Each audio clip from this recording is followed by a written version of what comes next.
Hey guys, welcome back to the channel. This is story about what if Kushina sees how Naruto has been treated and makes plans to seek revenge from Konoha. Part 1. Before I start, please do support for more amazing content and comments for part 2. Do consider to subscribe my channel and share my video to your friends and check out the description as well. Let's start the video. Three figures sat in a room deep within the Aburum compound. Shibi, the Aburum clan head. Might Guy, an elite jonin and Konoha's undisputed master at hand-to-hand combat, and Ikka Yuzuki, another elite jonin and Anbu member, along with being the only living student of Kushina Uzumaki, the previous head of the Uzumaki clan of Konoha's sister village Uzushiogakure. It was the morning after the traitor Mizuki tricked Naruto Uzumaki into stealing the forbidden scroll of seals. The three sat in silence for a few moments before Ikka sighed, "We've really failed Naruto." Shibi adjusted his glasses. "It has been aggravating on how little we've been able to do for young Uzumaki. Considering the Hokage's order to keep our distance from him, there isn't much we can do," Guy growled. He tried focusing his frustration into pulling his rival Kakashi out of his depressed funk with challenge after challenge, but it hadn't worked. "I mean, Ikka was given the Uzumaki Kenjutsu style and I was given their Taijutsu style, so we'd be able to teach young Naruto and he'd have something of his clan. Shino has also told me that there has been no mention of the Uzumaki at the academy," Shibi said, once more adjusting his glasses, with a slight angered buzzing coming from him. "Perhaps the time for the gentle approach has passed." I nodded, "In more ways than one. I'd hoped Tenten and Lee could help Niji see that fate doesn't control him." Guy sighed and ran a hand down his face. "No. I just didn't want to do more, stuck in my own grief and goal of helping Kakashi." His gaze became one of steel as he said, "No more. We must do something for the next generation." "Does that mean you'll stop holding yourself back as well?" Ikka inquired with a raised eyebrow, getting a nod from Guy. "I will speak with Hiruzen soon," Shibi said. "I shall remind him of a few things." "Ikka, I assume you wouldn't mind being his sensei?" "Course not," Ikka scoffed. "Better me than Kakashi, who the civilians would blackmail into focusing on the last Ichigo. After all, Sasuke was Rookie of the Year and the one with that title is always put with the dead last, and we already know Kakashi is the most likely sensei to take Sasuke." Shibi nodded, then it settled. "Guy, I am curious to see what you'll do with your team now that you are no longer holding back." The grin Guy gave was slightly terrifying, given his normal nice guy persona. A couple hours later, while Hiruzen was working on the everlasting, unkillable evil that was paperwork, when the intercom crackled to life and his secretary let him know that Shibi Aburum wished to see him. Jumping at the chance to take a small break from the bane of every cage, Shibi entered, sat in the chair before his desk, and much to Hiruzen's surprise, placed a seal tag on the table and activated it. From what he knew of Fuinjutsu, it was a security seal so others couldn't overhear. "Shibi, what can I do for you?" Hiruzen asked. "Did you know that Kushina appointed me as a backup godfather for young Naruto, in case Jiraiya failed?" Shibi asked, getting a surprised look from the Hokage as Shibi pulled a scroll from his pocket. "I have with me my copy of Kushina's will. I had that sealed."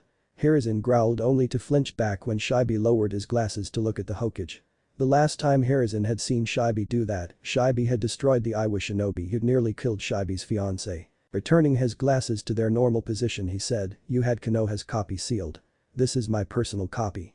I would have come earlier, but I had a few things I needed to double check." "Did you know that Kushina never made the Uzumaki clan a Konoha clan?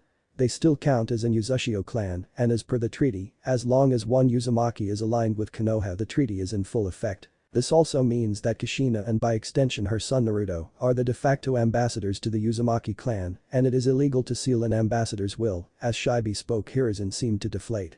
Had he really failed young Naruto that much? "On top of that, you ordered Ikka, Might Guy and myself to stay away from young Naruto when you knew that Ikka was chosen to pass down the Uzumaki Kenjutsu style, the Surging Serpent, while Might Guy has their Taijutsu style, the Storming Dragon." Hiruzen winced. He had made that order. Had his grief at his wife's, Minato's and Kushina's death blinded him this much? Defeat was clear in his voice as Hiruzen asked, "Shibi, what do you think I should do? Have you put together any of the new genin teams?" Shibi asked. Hiruzen shook his head. "I was going to do that after lunch. First thing to do is, don't put Naruto and Sasuke on the same team, and definitely not under Kakashi," Shibi said. "Kakashi would be blackmailed by the civilian council to focus on Sasuke, letting the other to fall behind. Kurenai is also not a good pick. Her skills with Genjutsu might be Jonin level, but everything else is mid-Chunin at best. There is also the fact that she sabotaged the Kurama clan by having their heir sealed. She said that young Yakumo would never be able to use her bloodline." Hiruzen frowned. "How is that sabotage?" "She only trained Yakumo for a week, something which my wife told me as she knew Yakumo's mother," Shibi replied, getting a shocked look from Hiruzen. "As you know, young Yakumo Kurama's bloodline creates a second personality in her mind. The Ido. My wife looked into the origin of the word and found it comes from the studies of a psychologist from Kumo. In his studies the id is the darker aspects of the mind. The darker her life and thoughts the stronger the ido. As such, the more positivity in her life, the weaker the ido. Due to the seal which can be seen as a betrayal from her sensei and from you as you had to agree to it, there is a lot she has to be bitter about. My wife also has some knowledge of Fuinjutsu due to Kushina teaching her and found that the seal on Yakumo is faulty and the ido can easily influence her. She told me she tried to teach young Yakumo for a month, Herzuin said, slumping down. That's 2 clan heirs he failed. Then straightened a fire in his eyes. I'll recall Jiraiya to check and possibly her seal, apologize to Yakumo in person and ask Inoichi to get young Yakumo therapy to help her fight the ido. I will also confront Kurenai about this. Shibi nodded, now back to Naruto. I suggest putting Naruto, Hinata and Shino on a team under Ikao Yuzuki. This would let Naruto retrieve training from his mother's remaining student, receive part of his inheritance, and also assist Hinata Hyuga. The Aburam clan have always been allies of the Uzumaki clan as they were the ones who brought us to Konoha. Hinata also has a severe inferiority complex and Naruto and Shino can help her. Naruto's enthusiasm is quite infectious according to Shino and Shino's stoic calm is a good balance. They also have a wide range of possible specializations.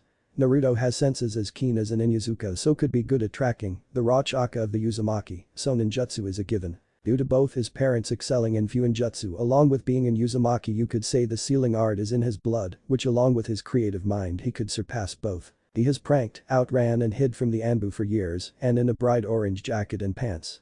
As such, if he has such high stealth skills now, what would happen if he wore colors appropriate for the area? His pranking has already laid the basics for a trap master, and given the Byakugan and Aburam Kakechu, you have the grounds for an infiltration and sabotaging team. You also have a capture and interrogation team in the makings. The possibilities for this combination are immense, plus Hinata and Shino have never belittled Naruto unlike almost every other member of the class. Hiruzen stayed quiet as he thought about this. It's true that most of the class was antagonistic towards the young Uzumaki, so the teamwork that Konoha prided itself on would be next to impossible to create. Shibi's suggestion had merit, why put this team under Ikao instead of Kakashi? The blackmail issue could be countered by a direct order from me. Kakashi spends all his time at the Memorial Stone and is late for every mission that is not an A rank, Shibi replied. He also uses the bell test as his sensei did and simply expects his team to work together. The bell test itself is flawed. It is a case of throwing 3 children together who might not even like each other and expect them to put their differences aside and work together. Tell me Hiruzen, how many children have the maturity to put their feelings to the side to work with those they dislike if not completely hate? Hiruzen sighed. When said like that he could see the flaw in the test. Even with his genin team it was Tsunade who got Jiraiya and Orochimaru to work together as the two even then had a strong dislike for the other. I see your point. The bell test is only good if the groundwork to make a good team is already there. Another problem is the Ninja Academy is under the control of the Civilian Council and is far too focused on theory and the practical side suffers as a result. I would suggest making a small team to investigate if Naruto is the only one who's been sabotaged, though the fact he was and it wasn't caught means they had to teach everyone equally. We are still low on shinobi after the massacre and Kyuubi attack.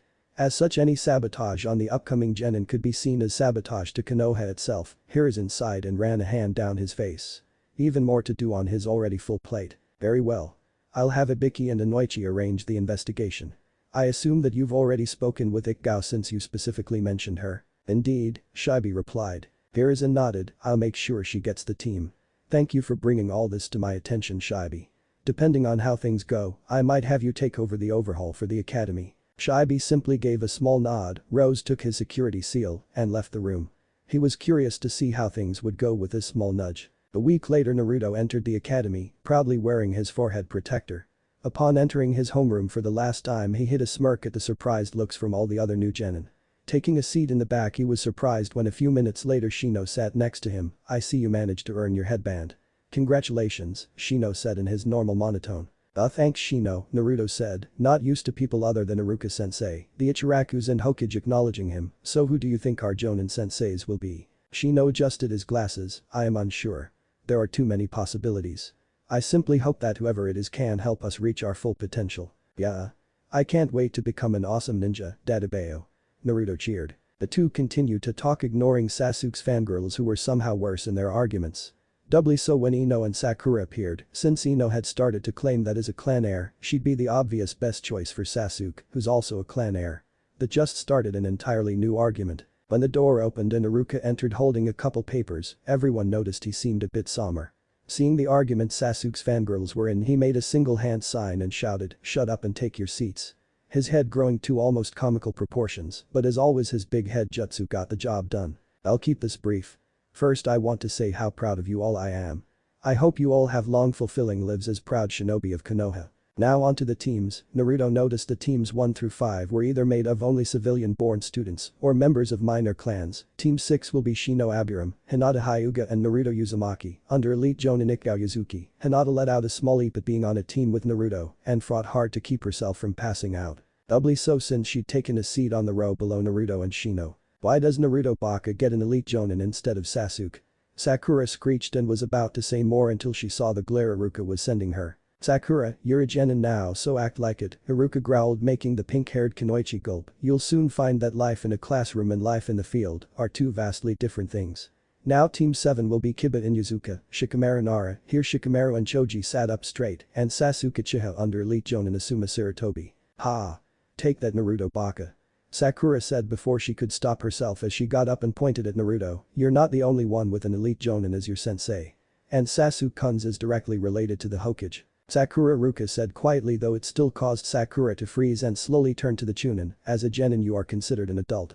So once more, act like one." Sakura gulped as she sat down, as Iruka coughed into his hand. Teammate will be Choji Akimichi, Sakura Haruno and Ino Yamanaka under Jonin Ensui Nara. "Cousin Ensui?"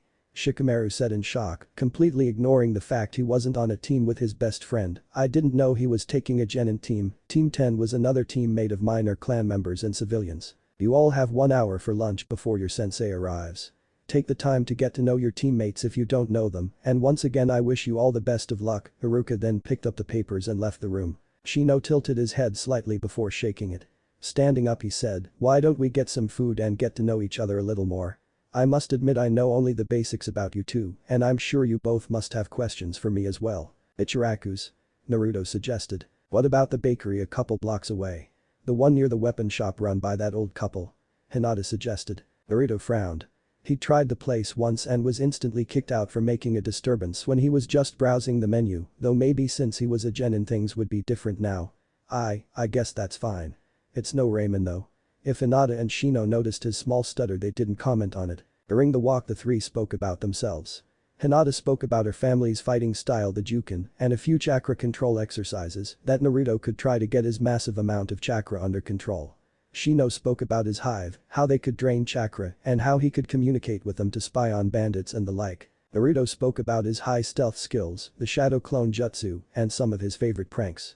When Shino brought up his sexy jutsu and that is it's a distraction technique, he could use that with his shadow clones to either overwhelm an opponent's senses or a way for his shadow clones to get a surprise attack on the enemy. Naruto?" Hinata asked, nervously tapping the tips of her fingers together. "How did you come up with that jutsu?" Naruto shrugged. "I saw how many people reacted to the swimsuit magazine in bookstores or those small orange books. I figured I could use that to my advantage, so I looked at those magazines whenever I had the chance to learn the form. Add some experimentation and voila. One special distraction technique that seems to work on everyone. Including the Hokage." Hinata was relieved that Naruto got it just from swimsuit magazines, which were a lot better than some other places he could have gotten it from. When the trio arrived at the bakery, Naruto held the door for his teammates, but upon entering the cashier barked out, here to cause another ruckus. At though the moment he saw that not only did Naruto have a forehead protector, but both the Aburam and Hyuga heirs were standing with the brat, he froze. Feeling sweat start to run down the back of his head at the angered look from the Hyuga and the unreadable look from the Aburam, he quickly backtracked. I mean, what can I get for you?" Naruto was shocked at the reversal, but the three made their orders. Hinata got some cinnamon rolls, Shino got some berry and honey biscuits, one of which he slipped into his sleeve so his Kakashi could eat, and Naruto got a cinnamon roll, the berry and honey biscuit, a couple different kinds of cookies, and a new kind of food the bakery was experimenting with called quiche that originated from Takigakure at Shino's suggestion. The slice Naruto got had mushrooms, ham, and cheese. The cashier expected the demon brat to hate it, cause a stink and be thrown out, but upon taking his first bite Naruto's eyes went wide. "This is amazing. It's not as good as ramen, but it's still good." The cashier was dumbfounded as the trio went back to their conversation while keeping their voices down. Once the trio returned to the academy they sat off to one side and waited for their sensei to arrive. 10 minutes later the door opened and 3 jonin entered, 2 men and a woman. All 3 wearing the standard Konoha jonin attire. The first man had his black hair pulled back into a single ponytail, had large shadows under his eyes, as if he was always tired, and a small goatee. The next male had short black spiky hair and beard and had an unlit cigarette in his mouth.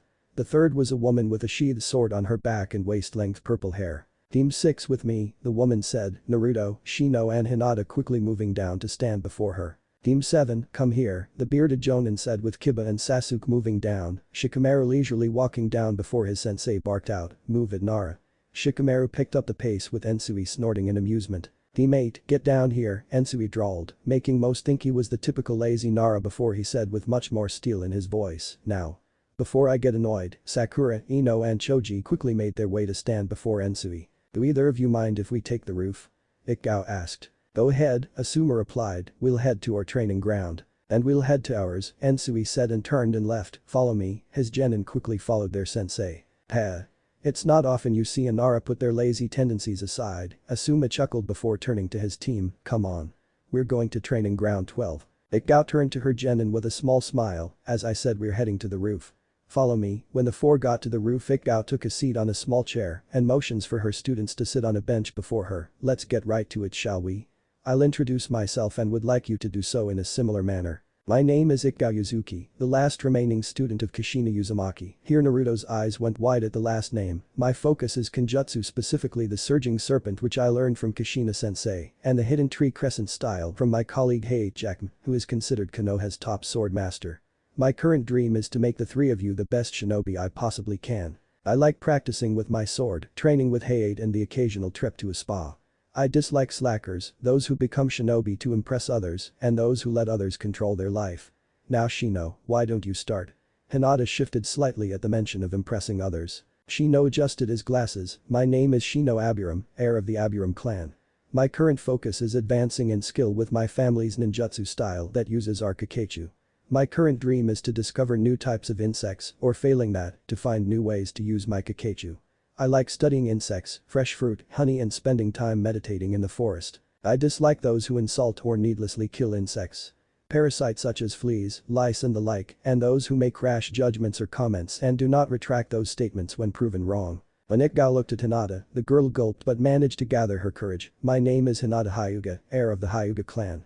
My current goal is to get better at my family's taijutsu style." The gentle fist, and Hinata gulped and tried to talk about Naruto before shaking her head. It would take a long time before she was ready to talk about her crush, but at least she wasn't stammering like she normally did. "I like cinnamon rolls, my younger sister Hanabi, pressing flowers and stargazing.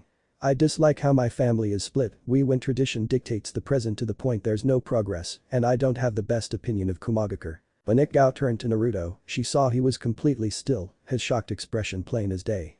Clapping her hands in front of his face, she gave him a kind smile. Anyone would be stunned to hear the name of the woman who was most likely their mother out of the blue after all. Naruto quickly shook his head and got his normal cheer back. "I'm Naruto Uzumaki, Dadabeo." Naruto cheered. "My current goal is to become good enough to become Hokage and gain everyone's respect. I like ramen, pranking those who deserve it, and like Shino, spending time in the forest to clear my head and come up with new prank ideas. I dislike the 3 minutes it takes to make instant ramen." Mizuki team and Sasuke team. Ikao nodded, "Alright. Now normally there'd be a second test to prove you're worthy of the title of genin, as the academy test is to show you have the base skills. However, just because that's tradition does not mean it's legally required. As such, I'm going to do my best to turn you three from the rough chunks of coal I found you and turn you into gleaming diamonds of what it means to be a shinobi." First off, Ikao turned to Naruto. "I need to know this. Were you properly taught how to read and write?" Hinata and Shino's eyes widened and quickly turned to Naruto, who blushed and looked away, but that was all the answer Ikao needed. "Thought so. So for the first few days we'll be training at the Aburam compound.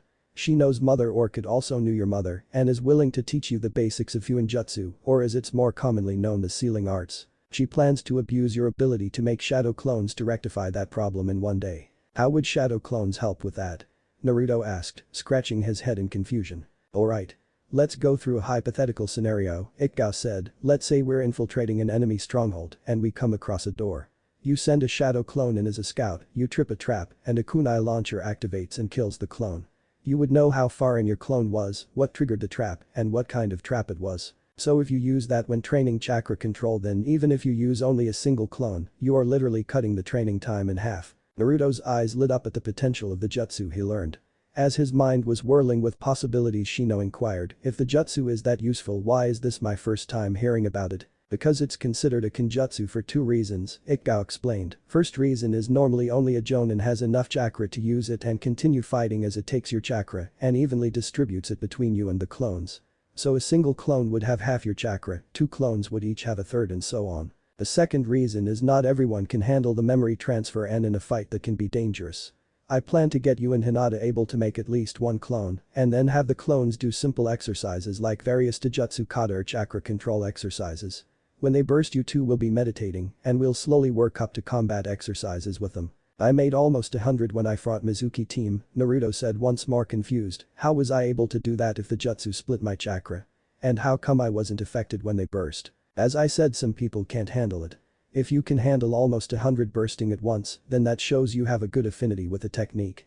You are also a member of the Uzumaki clan of Uzushiogakure, Ikao explained, and raised a hand to prevent Naruto from speaking. Yes. You have a clan, and the fact the academy said nothing about them is a problem for another time and for other people. Your mother Kushina Uzumaki was one of the few survivors of Yuzu when a combined army of Iwa, Kumo and Mizu invaded them at the start of the Third Shinobi War due to being in Konoha at the time. You are also the last known member of the Uzumaki clan's main line. All the genin's eyes went wide, as that meant Naruto was clan heir by default. Learning about the Uzumaki will be one of the things I teach you. 3. What's important is the Uzumaki clan have dense and powerful chakra compared to others, with the main line's chakra being even denser and more powerful. As such, low-level jutsu such as the basic Bushin would be difficult if not impossible for you to do when making only a couple. As such, the more chakra-intense clones such as the elemental and shadow clones were the Uzumaki's go-to clones. A slight buzzing could be heard from Shino. If that's the case, then why did none of the teachers at the academy? The buzzing became louder as Shino's face darkened. Sabotage, they were sabotaging Naruto. Ikao's face turned grim as she nodded, yes. However, you don't need to worry about that. Her face turned dark, trust me.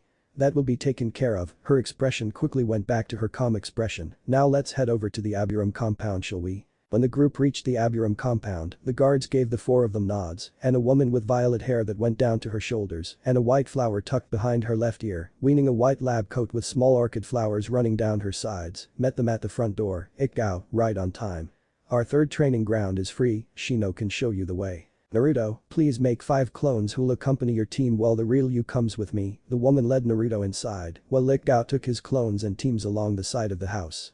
Looking over her shoulder, the woman said, my name is Orchid Aburum, it's a pleasure to meet you. Yeah, nice to meet you too, Naruto replied, still unused to people being polite to him.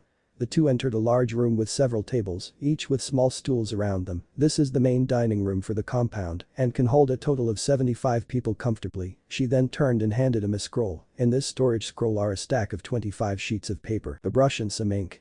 Now please make 70 clones and have them take a seat. Naruto did as instructed, and his clones quickly moved to take their seats. Now each of you put your scroll on the table, put a small amount of chakra into the scroll, and that will release the paper, brush and ink. The clones did as instructed and put a single sheet of paper before them as Orchid unsealed a stack of papers from a scroll and began handing the paper she had to each clone. Each of you has a single kanji I'd like you to practice. Once you have gone through your entire stack of paper, burst one table at a time. Then Naruto will remake you and you'll begin again. Why? The original Naruto asked, why do I have to do all this? A few reasons, Orchid replied. First, Fuinjutsu requires a high level of calligraphy, so by doing this you are not only learning how to properly write, but you're also training your calligraphy at the same time. As they do that'll help you learn how to read. I hope you're not planning to use a boring book like the ones at the academy, Databeo, Naruto grumbled. I have 3 books for you to choose from, Orchid replied with a playful smile as she pulled 3 books from her pocket. The first is about trap making. Something that might interest you as pranks can be seen as the basic form of the skill. Here Naruto perked up. The second is about the basics of seals, as that is what I will teach you. The third and final one. She then placed down a 3rd book. Hiruzen looked up from his paperwork when Kakashi shunshined into the room. I was expecting this. You have questions as to the team placements? Hiruzen asked. Why didn't I get Sensei's son or Sasuke? Kakashi asked with a raised eyebrow, thankful that his mask hid his large frown. He owed both his sensei and Obito to teach their family. It's one of the main reason he didn't take any other students on top of them, not understanding how important teamwork was. Do you want the list? Hiruzen replied. Not getting an answer from Kakashi, he continued, alright. Let's go down the main points. First is your laziness. Naruto has been sabotaged since day 1 at the academy. From what Ibiki and Inoichi found in the first week of investigation, Naruto should have passed his first time taking the graduation test. Kakashi's visible eye widened, as such he needs a hand on Sensei, not one who will be 3 to 4 hours later because he feels like it. On top of that, Yugao has just as much a claim to teach him as you, if not more so, as she's Kushina's only living student and was given the Uzumaki Kenjutsu style, so she can pass it down to Naruto. Might Guy will even be working with Naruto to teach him Kushina's Taijutsu style. Kushina once entrusted Guy with the Storming Dragon. Kakashi gasped. The Storming Dragon was borderline legendary. At least Yugao having the Surging Serpent made sense. Though why hasn't Guy shown he has Kushina's style before now? Hiruzen nodded. We both also know the remaining members of the Civilian Council will blackmail you to focus on Sasuke Uchiha, simply to spite Naruto and placiate the Uchiha. They cannot do so with Asuma as being one of the 12 ninja guardians, he also has the daimyo backing him up. Sasuke needs a firm hand at the moment, and Asuma is already planning to start the young man's healing and hopefully deal with his superiority complex and inferiority complex. Kakashi nodded, but before he could say anything Hiruzen continued, you have also proved that you aren't worthy of being a sensei. Naruto has had 12 years to grow, and in that time you have failed 7 different teams. The genin didn't need to show perfect teamwork, and the last 4 of times I had someone watching you test the genin. 2 years ago was a passable team, but you still failed them. 3 genin full of potential, 3 genin who decided to take civilian jobs instead. With your track record, I'd rather trust Ibiki and Anko with a genin team. Are you serious? Kakashi gasped. Ibiki would terrify the genin, and Anko wouldn't know restraint if it approached her dressed as a Maiko. Yet they'd prove more worthy, sensei. Hiruzen growled. Ibiki takes every job given to him seriously, and knowing him, he'd either raise the most terrifying T&I specialists the world has ever known, or find some way to make them as good strategists as Inara or Abiram. Anko would never abandon her team, as she'd never treat them the way Orochimaru treated her. That by itself guarantees she'd do everything she possibly could to make sure they'd make at least Chunin. Now I have paperwork to do. Kakashi vanished in another shunshin. For a moment Hiruzen considered pulling out his crystal ball to see if Kakashi was doing something productive, but pushed the thought to the side. He still had far too much paperwork at the moment. Teammate entered their training ground, and Ensui Nara turned to his genin team. He'd already looked at their profiles and knew he'd have a lot of work ahead of him to get them up to be proper genin. Alright you 3. The 3 looked at their sensei. Ino had a pompous look, as if she thought she could boss him around. Sakura was slightly nervous, though she also sent Ino several annoyed glances. Choji had pulled out a bag of chips and started munching on them. I'm going to be blunt because it's too troublesome to be subtle. You kids are far too pathetic. Before Ino or Sakura could speak up he continued, let's go down the list, shall we? Ino, you are the classic example of a pampered princess who, despite coming from a military family and should know how to behave, are lazy, expect things to just go your way, bossy and prone to loud tantrums if things don't go your way. Sakura is very similar, and both of you have also been doing the one thing that could easily be fatal for any warrior, dieting. Choji gaped and looked at the two as if he was personally offended, while Ino and Sakura's eyes turned red in anger from what he said about them. I'll have to have words with Inoichi, since he should have stomped that down years ago. Sakura is only slightly more acceptable since she comes from a civilian background, but the academy should have gone over the shinobi diet early on. Choji on the other hand is weak-willed, prefers to let others think for him, and only puts in effort when food is on the line, so here are some ground rules. Ensui then grabbed Choji's bag of chips and using pure chakra manipulation, incinerated it as his eyes became cold as steel. 1. Ino and Choji will only practice their clan styles with their clan. 2. There will be no breaks unless I say so. If I tell you to run laps for half an hour, then you either run those laps or run until you are unable to move. 3. You will be here by no later than 6:30 in the morning every day unless otherwise stated. What? Sakura yelled, what about my beauty, sleep and figure? You want to worry about those, then drop out of the military. Ensui growled as he flared a small amount of killing intent. This is real life, not some fantasy story where a prince in shining armor will swoop in and rescue you. You either get the skills to survive being a ninja or you die. Sakura took a step back and gulped while Ino and Choji shuddered. No takers to hand in your protectors and leave now. Good. Now I marked out a track around the field. 50 laps. Go. The 3 genin bolted if only to get away from the killing intent their sensei was still releasing. As they ran he made a single shadow clone and sent it off to speak to the genin's parents. He'd save Sakura's for last as that was bound to be the most troublesome. Asuma leaned against a tree as he looked at his team. Kiba couldn't keep still and was shifting from side to side, while Akamaru sat at his side and was looking at him curiously. Shimakaru had his hands in his pockets and slouched over.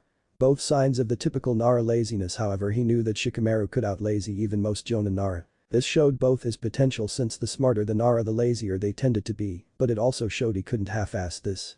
Next was Sasuke Uchiha, who even now was off to the side, isolating himself. Asuma would have to tread carefully here, as Sasuke's lust for power was well known, and if he mishandled the kid, the last Uchiha could easily go nuke Nin like his brother. Alright. Let's go over what we'll do, shall we? Asuma said as he focused fire chakra between his fingers and lit his cigarette with them. Shikamaru, you'll mostly get strength and body training. Using your mind and strategies are all well and good, but if you can't keep up with your opponent or are too slow to use those strategies, then what good are they? Seeing he wasn't getting through to the young Nara, he tried a different tactic. Alright Shikamaru. Let's put it this way. If Choji was on this team and you didn't have the speed to do your jutsus fast enough or even move fast enough, there's a good chance he'd be dead because you couldn't do what you needed to. That got a reaction. Shikamaru's eyes went wide and it was clear his mind was running through several scenarios as we went through what Asuma said. Seeing the Nara slowly stand up straight, Asuma knew he'd gotten it through the young Nara, at least for now, though Shikamaru would never let his best friend die. Hiba, the young Inyazuka, perked up, curious what his sensei would say. You've got a good grounding for your family's taijutsu style. However, you're too hot-headed and didn't put all that much effort into the theoretical side of shinobi life. That's not too bad, as from what I can tell, the academy left a lot of the theory that's actually needed for the shinobi life out. So while you're going through some exercises, I'll have a clone work with you on the theoretical side. Of course that won't be the only thing we'll do, but for the first couple weeks it's what we'll focus on. Finally he turned to his last student, Sasuke. Sasuke gave a small grunt and turned to look at his sensei. Few things. First is the lingering trauma from that night. That can hinder you in battle if you ever face your target. Anger can blind you or create mistakes and openings that opponents can use against you. If you ever face them, or even if some just brings it up, you need to be calm and not let them affect your mental state. With me so far? Sasuke thought about it. At first he was just going to scoff and ignore his sensei, but just thinking about him made his blood boil and anger to fog his mind. Fine, Sasuke said, how do we deal with the trauma? That's the part you're not gonna like, Asuma said, taking the cigarette out of his mouth for a moment as he blew out a bit of smoke. You'll need to see Yamanaka for therapy. I'll make sure they're not gonna report to Ino so you won't be bothered by your fangirl. I'll also make sure whoever it is discreet.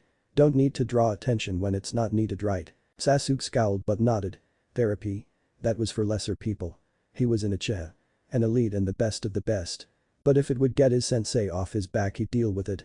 Even though it would take time away from training to beat him. As for training. Due to your eyes' ability to memorize everything they see, versatility is the name of the game. We'll work on ninjutsu, jinjutsu, some taijutsu that should fill any holes your family's style might have, since it needs the Sharingan to reach its full potential, and even some other aspects of shinobi life. Blacksmithing is a possibility, or even medical ninjutsu techniques. Blacksmithing would let you make your own gear, and as past members of your clan have shown, Uchiha steel is some of the best out there. And that's including what's made in the land of iron.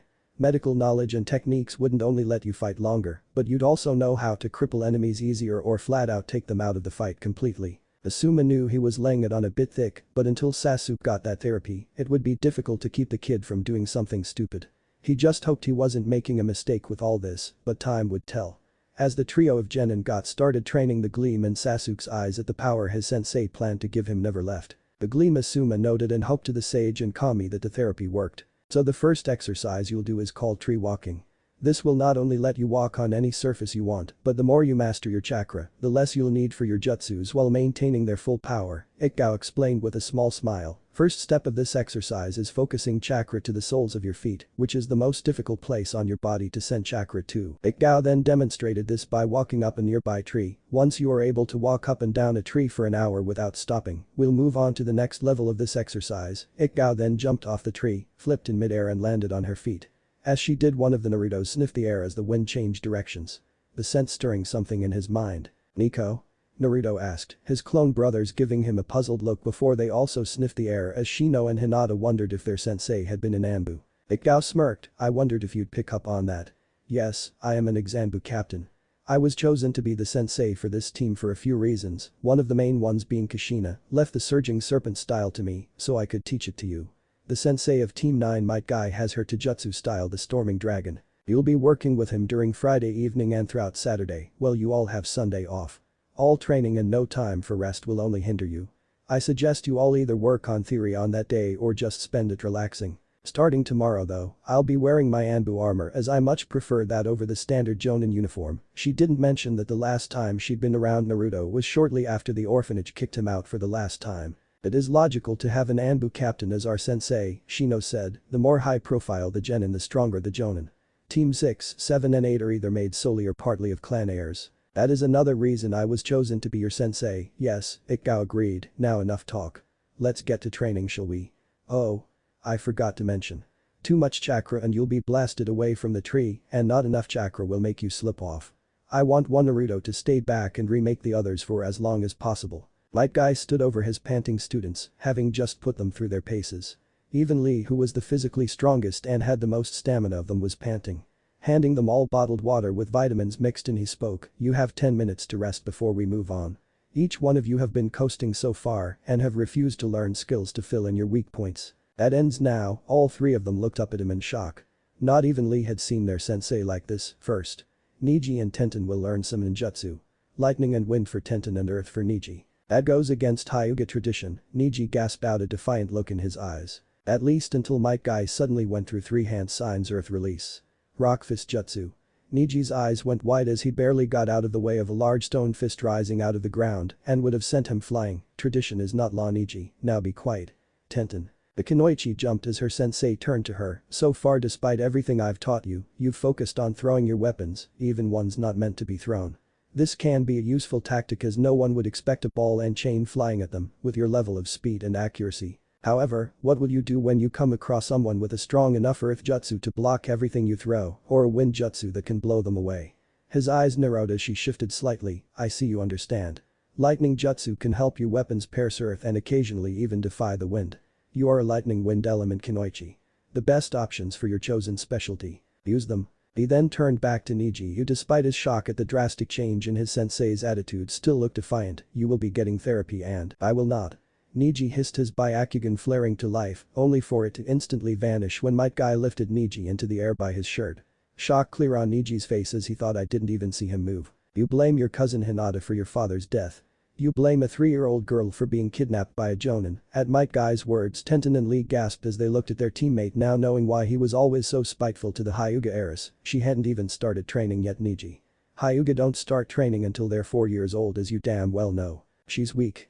Niji spat back, fury burning in his eyes. "She can't bring herself to harm others. Being kind to allies is not a weakness." Guy roared as he glared back into Niji's eyes. "Tell me. Has she ever used the cage bird seal?" When Niji didn't respond, Guy's glare turned into a smirk. "Thought so. So Niji, you have 2 options. First is following your sensei's orders and receive therapy to get over this obvious weakness. Second, I will go to the Hokage and have you removed from Konoha's forces entirely." Niji's eyes widened at the level of that threat. Any branch member removed from Konoha's forces as a genin would receive the locked cage seal, where both their eyes and chakra would be permanently sealed. Did his sensei know about that? Silence hung heavy in the air before Niji slumped in defeat. "Fine," Niji spat, "though in the end it will do nothing. Fate will see to that." I dropped Niji before turning to Lee. "Lee. As much as it pains me to say this, you need to truly think about your decision to use only Taijutsu." Lee's eyes went wide. Was his sensei doubting his dream and drive now? After all he's seen. Your drive is commendable, but you have spent no time in defending yourself from Jinjutsu. As you are now, should you go into the Chunin exams, then a single D-rank Jinjutsu could leave you defenseless, meaning your teammates would have to defend you, hindering their ability to fight back. I have also been curious if despite your inability to do ninjutsu are you able to summon. Tenten and Lee gasped in shock. Was Guy Sensei saying what they thought he was? The Tortoise clan take most of the credit for forging me into the jonin I am today. Some say I am unable to do any ninjutsu or jinjutsu, but I have just proved one of those rumors false. I simply choose not to use them. The 3 genin gasped at that. For a jonin to choose not to use their full skill in battle and still become an elite jonin and high rank threat in the bingo book was startling to say the least. One reason I'm pushing you so hard is I am no longer holding myself back.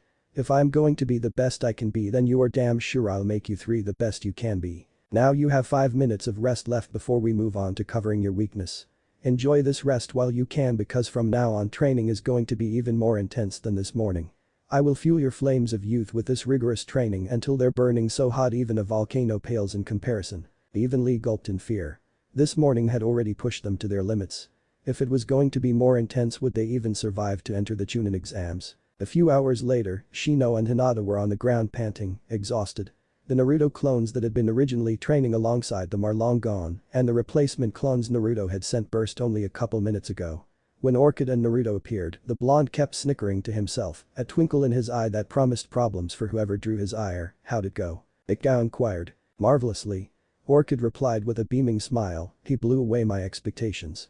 Not only did he master the writing exercises I set for him, he also decided to keep the 3 books I laid out so he could go over them more in depth later. With his ability to multitask and you in charge of teaching him, I have no doubt that your genin will be great one day. Well, I'll do my best, Ikao replied, so by your statement we don't need to train here for the next few days. Nope, Orchid replied, I'll work with Naruto in the evenings on Sunday, Tuesday, and Thursdays, if that's alright with the 2 of you. I have no problem with it, Ikao said. Same, Naruto said, I've already got so many ideas on what I can do with Fuinjutsu. Well, you'll have to get better before you can do those ideas, Orchid replied with a smile, remember to practice with normal ink for a while. Doubly so when working on things like explosion tags. Those can be dangerous to work with even in the best case scenario when you're still new to the art. Got it, Orchid-sensei, Naruto replied with a grin as he put his hands behind his head. He needed to get some more paper and ink, but this was something he could easily practice in his spare time. Then he started cackling as he remembered all the blank scrolls the academy gave for when he did his homework. He'd just thrown them in the closet and forgotten about them. Alright, Ikao said after handing Hinata and Shino some water bottles, since Naruto's training with Orchid advanced so quickly we'll meet tomorrow at 7 am at training ground 6. Naruto, I'll spend a little extra time with you tonight to go over a few things about your mother and some things the academy didn't teach you that they damn well should have. Hanata and Shino didn't feel slighted at Naruto getting extra attention from their sensei. He did have to catch up on things the academy refused to teach them, and Ikao was one of the few people who could tell him about his mother. Do you know who my dad is? Naruto asked. I do, Ikao replied, making the genin and Orchid blink in surprise, however I'm not allowed to tell you at this time. He had more enemies than the average shinobi did, and they would have no issue killing you as a revenge by proxy against him. I believe he left instructions to tell you about him when you make Chunin, though I will need to check with the Hokage about that, Naruto nodded. This just gave him another reason to train hard and become Chunin. He turned to look at the Hokage monument, the carved faces of the 4 Hokages in the mountain that acted as part of the village's wall and natural defense. Determination welling up in him as he looked at his heroes. He'd make it to Chunin, no, not just him. He'd do everything he could to aid Hinata and Shino, both in their goals and in being promoted to Chunin. They are a team now after all. Ikao noticed that Naruto's eyes lingered on the 4th Hokage a little longer than the others and a small smile briefly appeared. When Naruto and Ikao arrived at his apartment she looked around with a critical eye. The palace was livable, but the door and windows showed obvious signs that the place had been broken into. Slight scratches near the locks, very slight cracks in the windows' locks, and the place was bare, as if Naruto feared having more positions that could be broken or stolen. Her eyes slightly narrowed. Due to not being able to watch over Naruto as much as she'd have liked as he was growing up, she wasn't able to be part of his Anbu guard, but they were meant to protect him until he made genin himself, yet there were clear signs they'd ignored their duty or worse aided in his torment. She'd have to speak to the Anbu commander about this. If the Anbu would ignore orders to protect their Jinchuriki regardless of who his parents were, then what else were they ignoring? Every Anbu had to have some level of skill in Fuinjutsu, and they were all told how Naruto's seal worked under a secrecy seal, so they couldn't reveal it. Wait. Her eyes narrowed again in thought. There was one branch of Anbu that had been independent before it was shut down. Perhaps Danzo was up to his old tricks again. All this went through her mind in moments, but when she turned to Naruto she once more had her kind smile. Alright. Let's go over what the academy should have taught you first. Sitting down at his table, Ikao went over the main points Naruto needed to know, such as a balanced diet and correcting some things that were incorrectly taught. Once that was done, Ikao gave the excited genin a small smirk. Clapping her hands she said, alright. Now that all that is out of the way, let's get to the history lesson you care about, shall we? Naruto pouted at Ikao, calling talking about his mother a history lesson, making her chuckle. As stated previously, Kushina Uzumaki was one of the few remaining members of the Uzumaki clan. Uzushiogakure, their home, was Konoha's sister village. The first Hokage's wife was Mito Uzumaki, and if I'm remembering correctly, Kushina Sensei one mentioned Mito was her great aunt. Uzumaki not only have dense and powerful chakra, but they also have an incredibly strong life force, so they are able to live well past 100 years old. Mito-sama was in her 70s when Kushina Sensei arrived in Konoha. I don't know who the oldest Uzumaki ever was though, so don't ask. Here she gave Naruto a teasing grin, making him chuckle. She was an absolute master of the Uzumaki Tai and Kenjutsu styles, and her mastery of seals equaled if not surprised the 4th Hokage's. Naruto's eyes went wide before a fox-like grin appeared on his face. Well, if she's that good, and I've got the shadow clones I can use to train with, do you think I could become just as good if not better? He asked. You very well might. Ikka replied, no one knows what the future holds, but I can promise you it won't be easy to surpass her skills. The only Fuinjutsu master I know of who had more skill than her was Mito-sama, who was the one who taught Kushina sensei. Kushina is one of the few S-rank kunoichi Konoha ever produced. Off the top of my head the only other one is Tsunade's Senju. Speaking of the Senju, I completely forgot to go over something. What's that, sensei? Naruto inquired, head tilted slightly. The Senju clan, Uchiha clan and Uzumaki clan are all related, Ikko explained. The Uzumaki clan used to be members of the Senju clan, however about let's see, Ikko tilted her head as she thought. I believe it was 400 or 500 years ago a small group of Senju splintered off from the rest and moved to some island surrounded by whirlpools, which is where the village got its name. These Senju who founded the Uzumaki clan all had what became the Uzumaki traits. Crimson red hair, highly dense and powerful chakra, even more so than what the Senju are supposed to have, and a near instinctive grasp of Fuinjutsu. As Naruto took this in, something that Ikko had said before finally clicked, wait, if great-great-aunt Mito was the first Hokage's wife, that means I'm related to the first two Hokage. Correct? They would be counted as great-great-uncles, Ikko replied, though very few people knew Kushina sensei was related to Mito-sama, outside of both being Uzumaki. This would also mean you're related to Tsunade's Senju, one of the three Sannin. Seeing his confused look she explained, the Sannin are the students of the third Hokage. They got the title of Sannin during the Second Shinobi War when they survived a battle with Hanzo the Salamander. Naruto's eyes went wide. Hanzo was reportedly one of the most dangerous shinobi to ever live, and very few of his enemies ever survived meeting him. The other members of the Sannin are Jiraiya Konoha's only true seal master, though there are others such as Orchid, who are at least proficient in the art. He is also the sensei to the fourth Hokage. The third member is Orochimaru, one of the three great traders of Konoha. Each Sannin also has access to a summoning contract, like their sensei. How does one find a summon contract? Naruto asked. There are three ways, Ikko replied. First is to find a contract, though that is rare. Second is to have it passed down to you, such as from sensei to student with the fourth Hokage, getting the Toad contract from Jiraiya for example, or down through the clan. The third, well, the most direct way is also the most risky. If you perform the summoning jutsu without a contract, then you're teleported to the realm of the animal clan you'd match best. However, just because the one you'd meet would be your best match doesn't mean they'd accept you. If they don't, then the best case scenario is they'd just send you back. At worst they could kill you. Does the Uzumaki clan have a contract? Naruto asked.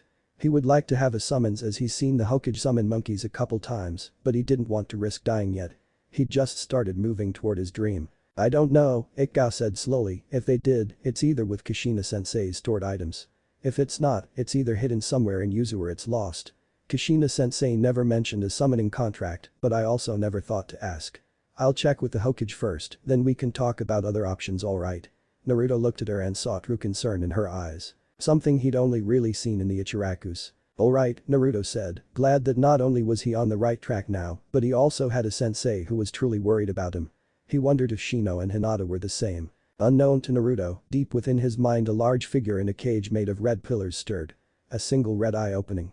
Things were finally getting more interesting. A couple weeks passed with all the genin training hard. Asuma was pleased to see a little progress on Sasuke's therapy. The young Uchiha was still isolating himself, but he occasionally joined in conversation Shikamaru and Kiba had about tracking targets and different ways to incapacitate or kill them. Tenten was making decent progress learning how to use her elements, and Lee had spent a lot of the time he wasn't training meditating to focus his mind to fight off Yunjutsu or trying to learn the summoning jutsu. Much to his shock, he had managed to summon a baby tortoise on his most recent attempt. Ensui, much to his frustration, hadn't made much progress with some of his genin. Inoichi and Choza had backed him up in how Ino and Choji were trained. Sakura's mother had tried to throw a tantrum and complained to the Hokage about the inhuman training her daughter was being put through and was shocked when told that while a little more advanced than expected, the training Sakura was doing was normal for shinobi. Hiruzen hadn't been idle either. Inoichi and Ibiki had found that a lot of students had been sabotaged. More than half of the teachers at the academy and its headmaster were guests at Konoha's T&I department for treason, along with a good portion of the civilian council, as the sabotage was done on their direct orders. Hiruzen, as he'd warned Shibhi, had put the Aburam clan head in charge of fixing the academy's curriculum. Something that Shibi did with the stoic calm and efficiency his clan was known for. Something many people of Konoha didn't know was that the Aburam clan were sometimes just as smart as Inara. Shibi being one such example. Ikko, as promised, had pushed her team hard. All three had mastered the tree walking exercise and were well on their way to mastering the water walking exercise. Shino and Hinata had also gotten new outfits. Shino's was due to necessity as once he'd moved on to water walking, he needed an outfit that could protect his Kakashi from the water if he fell in. Both of their outfits had some dark orange on it as a subtle sign that they'd stand with Naruto. Ikka wasn't sure if Naruto noticed the sign, but it didn't really matter since the three's teamwork was on point. They'd already blown past the required amount of D ranks, thanks to Naruto's shadow clones, so they could take a C rank if they wanted, but none of them felt they were ready. Hinata had also come farther than she'd expected in such short a time. Naruto's enthusiasm mixed with Shino's calm encouragement had done amazing work in improving her self-esteem. Currently Ikka was standing off to the side watching the three brainstorm on ways they could improve. Naruto was deep in thought as Hinata and Shino considered different survival tactics to use if they were separated from the others. "Hey Hinata," Naruto said slowly, as if he was still puzzling it out himself. "Yes Naruto?"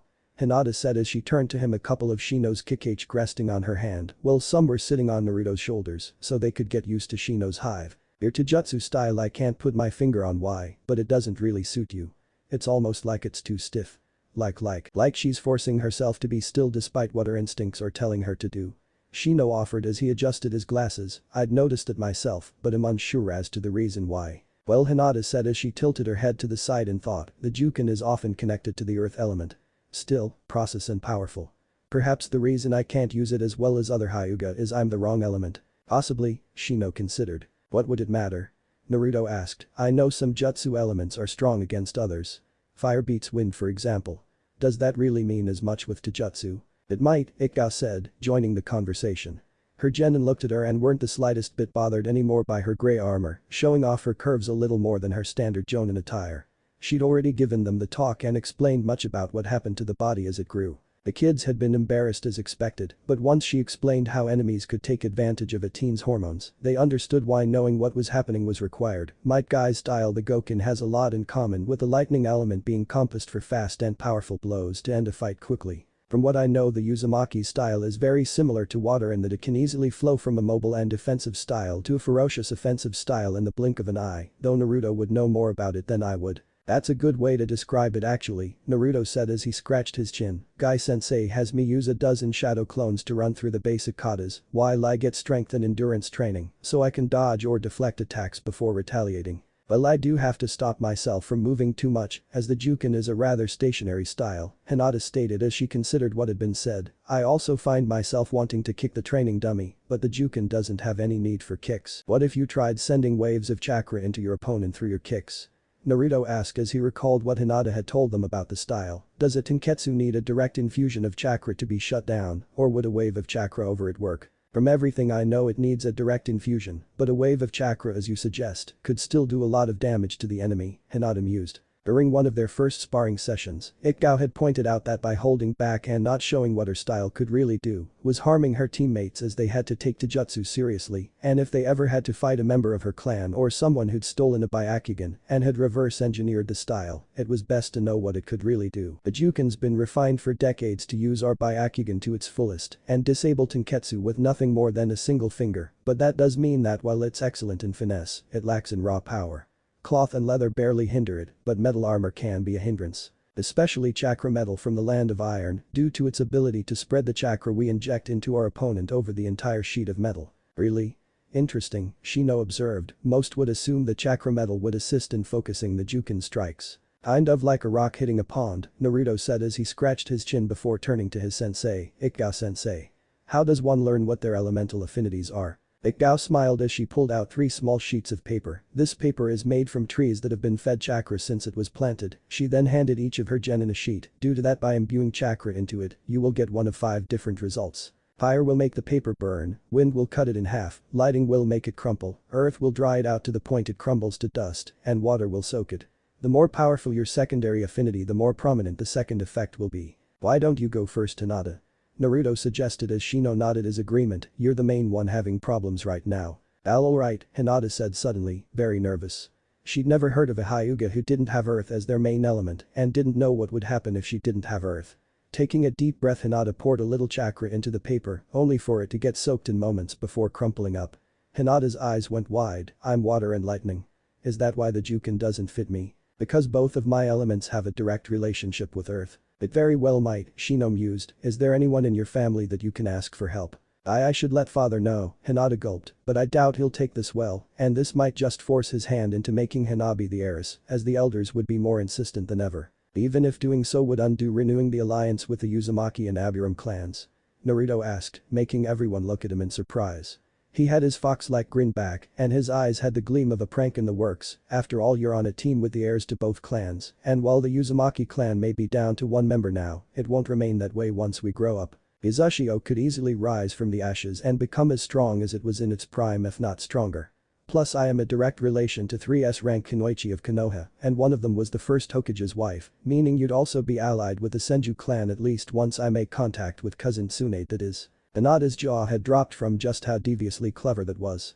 It was also an incredibly subtle threat from Naruto that if they abused Hinata, they'd lose any chance of an alliance with the rebuilding Uzumaki clan and losing the one with the Aburam clan, and once word of it spread the Hyuga would lose standing rest of Uzumaki's and Aburam's allies, possibly even their standing with Konoha as a whole.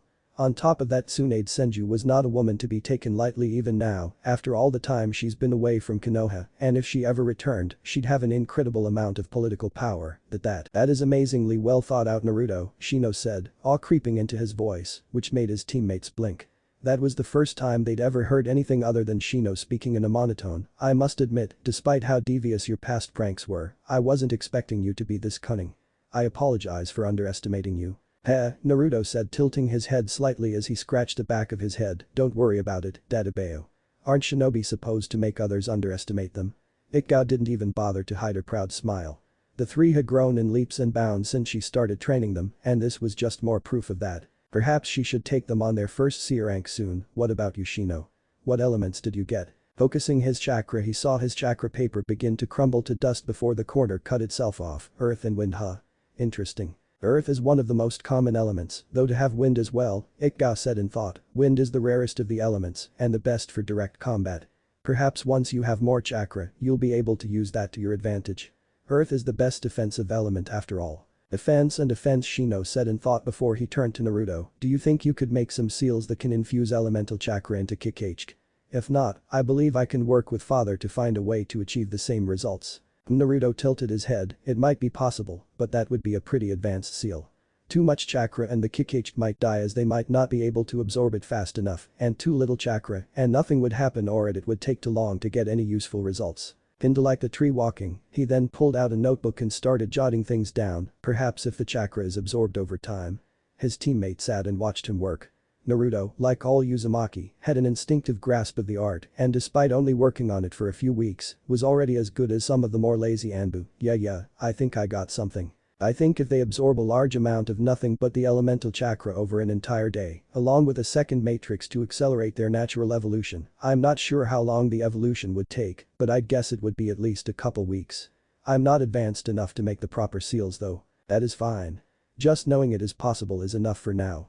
I will still speak with my father about this to see if he has another option. If he has a solution, then perhaps we could try both options, Shino replied. I will also speak to mother about this, as the project would be fascinating for her. Naruto nodded and put the notebook back in his pocket. I'll work on this in my spare time. It'll be a fun project even if your dad has a better option and we don't use it. Now let's see what elements I got. Focusing his chakra, Naruto's paper split in half before both halves grew soggy. Wind and water, huh? Hey sensei, what elements did mom have? The exact same, Ikao said. It's one of the reasons she was so dangerous with the two Uzumaki styles.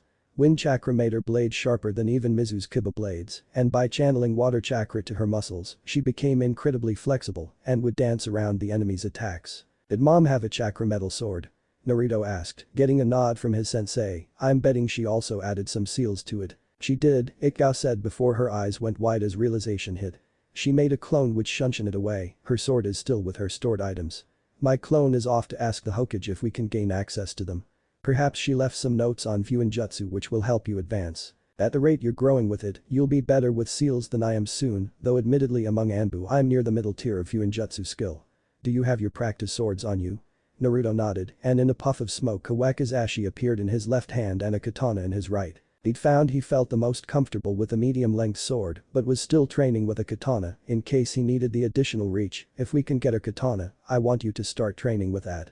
We can get you a proper chakra metal wakizashi soon, so you can put your own seals on it. The cackling Naruto let out made his friends shudder. For once they didn't want to know what kind of seals the blonde was thinking of. Hiruzen sat at his desk going through yet more paperwork when someone knocked on his door. Curious. Why didn't his secretary inform him he had a visitor? Enter. Looking up he saw Ikao enter the room. Ah. Ikao. What can I do for you? I was wondering if Naruto and I could get access to his mother's stored items, Ikao inquired, both to see if the Uzumaki had a clan summons as I've told you before, and also so Naruto could have his mother's sword and Fuinjutsu notes. Hiruzen leaned back in his chair and stroked his short beard. You believe he's ready for her sword, and is he already that advanced in Fuinjutsu? To use in the field, no. Ikao replied, for now he'll use a normal katana in the field, however he should be ready to use it by the Chunin exam at the latest. As for Fuinjutsu he's already nearing my level of skill. Hiruzen's eyes went wide at that bit of news. Using shadow clones, he's already got a high level of calligraphy and also uses them to practice new seals. Orchid and I have done what we can, but he's growing far faster than we thought. He's truly inherited his mother's skill in the art. Hiruzen nodded, very well. Hiruzen got up and moved to a picture of his old genin team. Putting it to the side revealed a seal. Biting his thumb he spread some blood over the seal which glowed before the wall drew to the sides, revealing a safe with yet another seal on it. After unlocking the safe he pulled out a rather large scroll with red markings, though Yugao noted a similar scroll with yellow markings next to it. After closing the safe Hiruzen returned to his desk and handed the scroll to Ikao. This contains most of his mother's possessions. Including the deed and keys to her old house where the rest of her items are. I've read the reports from the Anbu commander about how many people have broken into his apartment after you reported what you saw and want you to help him move into the house. I have failed that young man in more ways than I wish to acknowledge, but that doesn't change the fact I have failed him. Even by preventing him from having a loving family is a move that Danzo would be proud of. Ikao's eyes went wide at that, even as she sealed the scroll away. By doing so, I made myself seem to be one of, if not the only person he could trust. I plan to tell him more about his burden soon and apologize to him. I would like you to be here when I do. Of course Hokage-sama, Ikao said before she left the room, several thoughts fighting for dominance. Leaning back in his chair Hiruzen looked out the window and sent a prayer to the kami and Kushina's spirit that his mistakes wouldn't destroy the bridges with the young man who'd become a second grandson to him forever. Keep moving runts. Ensui barked out as a couple of his clones continued to try to catch Ino, Sakura and Choji in their shadows as part of the genin stamina and evasion training. Don't slow down Sakura. At this rate he'd need to ask Orchid or one of his Anbu associates into getting resistant seals so these brats would train at all times even if they didn't want to. Sakura and Ino were still barely past the level they should have been as fresh genin right out of the academy. At least Choji was now taking training a little more seriously. The genin kept this up for another 10 minutes before Sakura was caught by one of his clones, with Ino caught only 2 minutes later. Alright. That's it for this training exercise, Ensui said, and his clones burst themselves, his 2 female genin falling to the ground panting, while Choji simply bent over panting slightly. While you rest we'll talk about new ways to train, Ensui said, smirking slightly as Ino and Sakura groaned. I thought Nara were supposed to be lazy. Ino whined. We are. I'm just focusing that laziness to make your training as efficient as possible, so I don't have to do as much. It's one reason you 3 haven't even had a single D rank yet. Ensui replied with a small chuckle, making Ino and Sakura glare at him. Not my fault you 2 are so weak from ignoring your training and dieting, this feels like hell to you. Now let's start with the least pathetic of you. Choji. Your growth has been decent since we started and I'm glad you're taking things a little more seriously. I've considered weapons for you and we've got a few options. First, simple brass knuckles or gauntlets. Your style is already one based on pure power, so the extra weight of the gauntlets or focused power of the brass knuckles wouldn't change that much. Another option would be a kanabo. A simple but effective weapon and with your family's raw strength, you could give some of the Oni and stories of old a run for their money. Choji gained a thoughtful look as he considered what his sensei told him. Would it be possible to give all 3 a try to see which one works best? Ensui gave his male genin a smile. Something that was somewhat rare with how often his genin got on his nerves. Looks like Choji had grown a little more than he thought. It is, and I was already planning on that. It'll take a little time to get the knuckles and gauntlets though since shinobi don't normally use those. The closest you'd get are knuckle knives like Asuma Sarutobi uses. With your fire element, if you get weapons made out of chakra metal, then very few people would want to get into jutsu range with you. Turning to Ino he said, Ino, you're a water and fire element. Long-range ninjutsu would be your best bet for offense, while getting a taijutsu style similar to the one the medics use wouldn't be a bad idea either as their style focuses on dodging and letting your enemy wear themselves out. What about me sensei? Sakura asked. Well your earth and water nature means you're mostly on defense, Ensui replied, though you'll need a lot more chakra before I even think of teaching you any jutsu. Apart from earth and water jutsu, you'll also focus on genjutsu due to your high level of control, even if most of that control comes from just how little chakra you have, Sakura wilted. She'd hoped that her sensei would teach her more than all this training to improve her strength, stamina and chakra. Was she really that far behind when it came to what mattered to shinobi? Sasuke would never bother with her if she was truly that weak. Thinking about the Uchiha again. She winced. How did her sensei know every time her thoughts wandered to her darling Sasuke? How many times have I told you that your fangirl mentality can and will get you or your comrades killed? Ensui fought back the urge to groan as Sakura's thoughts once more drifted onto the Uchiha. Her mother had really done quite the number on the girl by telling her she was destined to marry the Uchiha heir since shortly after the Uchiha massacre. He was beginning to wonder if he should look into getting Sakura out from her mother's care. It would be easier now that Sakura was considered an adult in the eyes of Konoha's laws, but it would still be a huge pain in the ass, as two of Sakura's mother's friends were a couple of the remaining members of the civilian council, and they were already causing a stink about how genin were trained. Something that Sakura's mother had put in motion. Why did civilians have to be so troublesome when they decided to interfere in shinobi affairs? Asuma looked at his genin thoughtfully as they worked on the tree walking exercise. Kiba had come to training without Akamaru today, as the pup was training with his mother's hound Kuromaru, trying to learn how to speak English. Kuromaru was able to speak English due to his sire being from the dog summoning clan, and to Kiba's knowledge, none of the other Inyazuka dogs had any similar ancestry. It would be interesting to see if Akamaru would succeed. Pushing those thoughts to the side, he looked at the sky and thought. Perhaps he should take them on an easy C rank to see if they're ready for more advanced stuff. A couple days later, Ikao gathered her team after their warm-ups and said, "Alright team. So far you three have exceeded my expectations. As such, I want to know. Do you three think you're ready for a C rank?" The three looked at each other before nodding. "If it's just bandits and the like, we should be fine," Hinata said. "Yeah.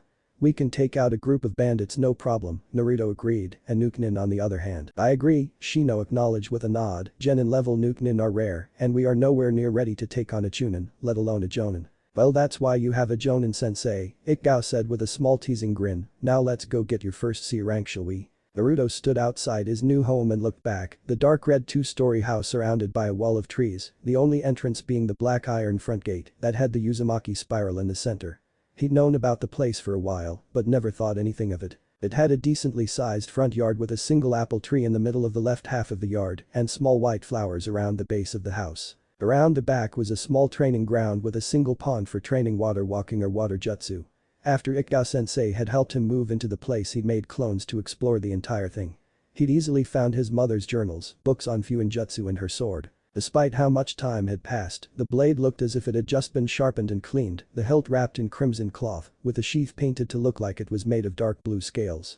After picking it up, he made a clone who went out back to practice and get used to the blade's balance. In the meantime, he studied the C's that were barely visible on the blade and smiled. The seals made it so that the blade was ever sharp, never needed to be cleaned, and when wind chakra was channeled through it, the blade moved through the air with little to no resistance. Naruto smiled as he turned and left through the gate before taking to the rooftops, on his way to meet his team at the Hokage tower. The mission room was large and mostly empty, with a single long table with windows behind it. At the desk, a clone of the Hokage sat along with a couple chunin. Taking a puff from his pipe, the Hokage said, "Ah. Team 6. A little early today, aren't we?" "Team 6 reporting for a C-rank mission, Hokage-sama," Ikka replied. "Really?" one of the chunin asked. "They've only been genin for about a month. Are they really ready for this?" "They surpassed the requirements I set for C ranks last week," Ikka replied with a smirk, making the chunin blink in surprise. "However, they didn't feel like they were ready yet. And now they feel they are," Hiruzen said with a nod. Noticing Naruto shifting slightly, he smiled. "It is nothing to be ashamed of if you felt you needed a little extra time. C rank missions can be dangerous. Let's see what we have for you, shall we?" One of the chunin handed the Hokage a large folder who began flipping through it. "Let's see. There is a small bandit group harassing travelers who travel between the land of fire and land of grass. They've been focusing on a small roadside inn, and reports say there should only be about a dozen men. However, there could be more hiding in the nearby woods." "We accept," Ikao said, and was handed a scroll with the details from one of the chunin. Turning to her genin, she said, "Alright. Before we head out, we'll head to a shop for shinobi equipment and go over what's needed on most C ranks." With that, the group left the office. Taking to the rooftops as soon as they left the Hokage building, they soon arrived at the shop. The window displayed a couple katana, along with a full set of kunai and shuriken at the feet of an armor stand, showing a high-quality copy of Senju-styled armor, the sign above saying Higurashi's armaments. Entering the store, the group saw a waist-high wall section off parts of the floor, with each section dedicated to different kinds of shinobi equipment, such as throwing daggers and different kinds of shuriken, standard weapons such as katana, wakizashi, tantos, bow staffs and the like. A section dedicated to armor, both obvious and hidden in normal-looking outfits. A section for camping, and it even had a section dedicated to fuinjutsu, with books dedicated to the art, bottles of the specially prepared ink, brushes, explosion tags and scrolls made from chakra paper. Naruto, who'd gone to take a look at the scroll's eyes bulged as he saw the price. A single scroll was worth almost 3 times what a single stack of explosion tags cost. Ha! Most fuinjutsu users make that expression, a tall man with a couple scars on his face and arms, brown hair pulled back into a ponytail, black eyes crinkled as he smiled down at the blonde. He wore a simple white shirt under a blacksmith's apron. Chakra scrolls like that are the best option for large complex seals, as it slightly amplifies the power of the seal. The few people who buy it normally only do so after a couple back-to-back air ranks. It's a pain in the ass to stock, but well worth it when it's sold. Naruto nodded, thinking about what the man told him. Thanks. I'll keep that in mind. Perhaps I'll see if I can take some solo D ranks and save up. The man smiled as he turned to Ikao. Gotta admit, Ikao. When I heard you taking a genin team, I thought they'd turn out to be some snot-nosed brats like most genin are. If the other two are like this one, then they'll go far. It's obvious the kid's already considering what the chakra scrolls can do, and he's willing to work for his goals rather than expecting things to be handed to him now that he's a shinobi. Ikao returned the grin. I got a good set, Tenchi. In fact, these 3 are about to go on their first C rank, and we came so I could teach them what items they'd most likely need. Looking at her genin, she said, this is Tenchi Higurashi. A retired elite chunin and one of the best blacksmiths in the village. Glad you're not half-assing teaching them, Tenchi grinned. It's still surprising how many Jonin sensei don't even go over what the genin need on C ranks until after they've already gone on one. Tenchi gave the 3 genin one last nod before going back to the counter. Alright. So for this C rank we'll be gone for a week or 2. Do any of you already have camping gear? Ikao inquired, her genin shaking their heads. So we'll get a full set for each of you then. You'll want to get your tents and sleeping bags checked at least twice a year to make sure they're still watertight. Shino's Kakashi can take care of any pests that try to harass us, but we won't always have an aburum with us, so you'll also want some insect repellent. Field rations are also a must, as you won't always get a chance to hunt for food, the genin nodded. While they hadn't gone camping before, they had learned the ins and outs of hunting. Ikao then went over everything else the genin would need on most C ranks. After making their purchases, which included a tent for each genin, even if they would likely only require 2 for this mission, they headed for the west gate, signed out and left Konoha, taking to the trees only a couple minutes away from the village's walls. It took a couple days to get to the inn, but before they entered, Ikao had them take civilian disguises as they didn't know if the bandits were spying on the inn. It was run by an older couple and their grandson. After speaking to the grandson, they learned the bandits would come every 2 weeks and the next attack would most likely be in a couple days, so for the next few days Team 6 helped around the place, mostly keeping to the background. Early in the morning before the attack, Ikao put security seals on the door and window to hers and Hinata's room. Alright. Let's review the plan, Ikao said. I shall hang back and support you all with my Kakashi, Shino said as he adjusted his glasses, along with some of Naruto's explosive tags tied to wooden darts. Shino had come up with the idea of making wooden darts to throw, as metal kunai were both costly and as one would expect useless after the tag went off. However, these darts were easy to replace, as even just a single branch from Konoha's trees could make several throwing darts. Kunai were better as daggers or all-purpose tools, while also using some earth jutsu to hinder their movement. He was slightly annoyed that he hadn't mastered any wind jutsu to the point they'd be useful in battle, however he knew that in time he would. He'd already gained a good deal of chakra from all the training. He simply needed to be patient. I will disable as many bandits as I can with my Jukin, Hinata stated. I am also to use my water and lightning bullets when I have a clean shot. My clones and I will also support Hinata, Naruto declared seriously, his katana strapped to his back and his wakizashi on his waist, along with protecting the civilians. We also need to let at least one bandit escape so a clone can follow them back to their camp. Once we know their camp's location, we move in and strike before they can retaliate, Databeo. And if any Nukenin appear? Ikao asked. You'll step in. If we're attacked before you do, our goal is to evade and survive, Shino replied. Very good, Ikao said with a small smile, very proud of her genin. Each one had blossomed under her teaching, especially Naruto, but that could also be due to the fact that for the first time in his life, he had a proper teacher and friends to support him.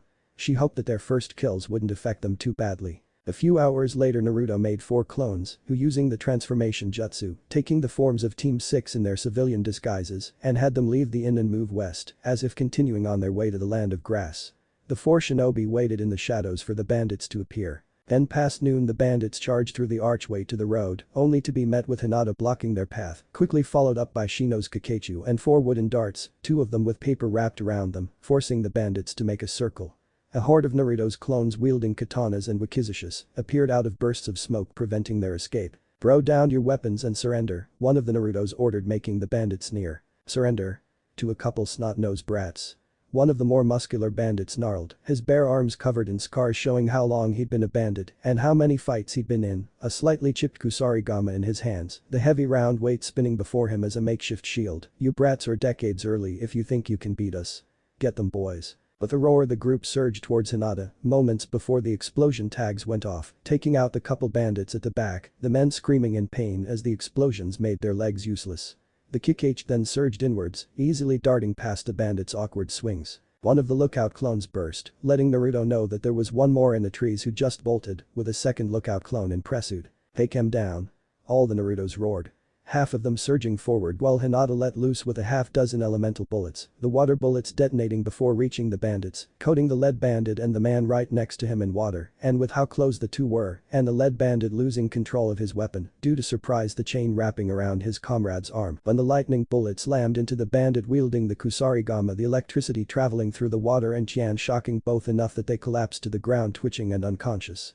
The rest of the bandits fell just as quickly. Naruto leaves some clones to remove their weapons and restrain them. Ikao ordered the remaining clones from the battle saluting and quickly getting to their task, while the rest of Team 6 bolted into the woods following Naruto, who was leading the way to the camp. Once there Hinata scanned the place with her Byakugan and signaled that the bandits didn't have any captives, before releasing another volley of water and lightning bullets at a trio of bandits, all of whom wore metal-plated armor and had higher quality weapons, signaling they were most likely the leaders of the group. Just as it had done with the first 2 bandits, the trio went down quickly, though one of them managed to force himself to a knee before Shino's hive swarmed him and started draining his chakra. Naruto's clones were dealing with a few other bandits, however one member of the armored trio had managed to get to his feet and was about to use his heavy mace to bash Hinata's head in when she spun around, her hand lashing out, and closed a couple of the tenketsu on his arm, making him drop the weapon before shooting an already charged lightning bullet directly into his face, the bandit falling back dead, though Hinata didn't focus on that yet as there were a couple bandits left. Once the camp had been cleared out and the bandits either dead or safely contained in stasis scrolls, the genin sat around the remains of the bandits' campfire as they processed their first kills. Who got the first kill? Naruto gulped. It was one thing to kill a deer or lynx, but another to kill a human. Shino did, Ikka replied, making the genin give her curious looks. "I left a clone back at the inn, and one of the bandits he got with the explosion tags died of shock. Then Hinata got one of the bandit leaders with a lightning bullet." Hinata nodded, recalling the man who'd attempted to hit her with a mace, and finally one of Naruto's clones cut down a bandit who was about to throw an axe at Shino. "There were others, but those were your first kills. Now I know this is hard. Believe me, every shinobi who isn't mentally unstable goes through this. Is killing always this difficult?" Hinata asked as she fought to prevent herself from throwing up. "No. It gets easier, but that's both a blessing and a curse," Ikka sighed. "Many jonin who focus on combat missions tend to get to the point where killing is barely noticeable, but that's not a pleasant concept to talk about. So I'll tell you the same thing Kushina sensei told me and my teammates when we had our first kills." Ikka held back a sigh. It still hurt remembering her teammates. Every time you take the life of a bandit or nukenin, don't just think about their life.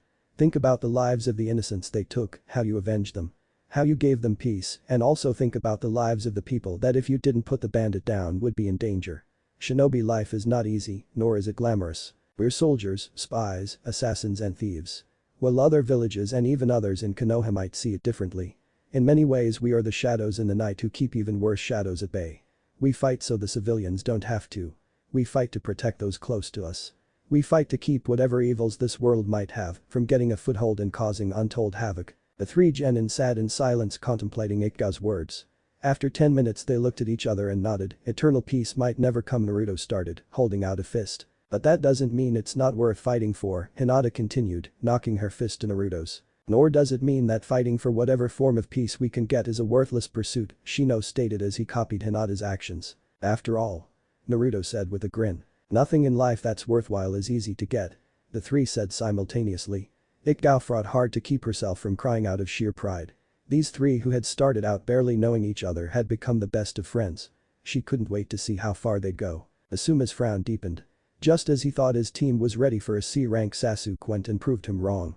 Before they'd even started the day's training, the Uchiha heir had almost attacked Kiba after the Inuzuka asked how the therapy was going and if the Uchiha wasn't going to run off at the first sight of his target for revenge like a wild boar. As punishment, Asuma had Sasuke running through a course that included a tall wall for tree walking and the training grounds pond for water, walking along some other things that would trip the arrogant kid up a little. Sheesh, Kiba said after he finished his set of push-ups for the morning's warm-up. Asuma had doubled his normal set as punishment for the way he'd phrased the question. I get he wants to go after his family's killer, but he really needs to learn that he's nowhere near ready to fight an elite jonin, let alone an S-rank jonin. That's rather surprising coming from you, Kiba, Shikamaru drawled as he laid on his back instead of doing crunches. Most of the time you're more hot-headed than him. Kiba shrugged, chalk it up to pack logic. Right now we're near the bottom of the ranks for Konoha's pack, so going up against someone good enough to be Konoha's alpha is damn near suicidal until we get closer to his level. On top of that, do you think the killer has stopped training?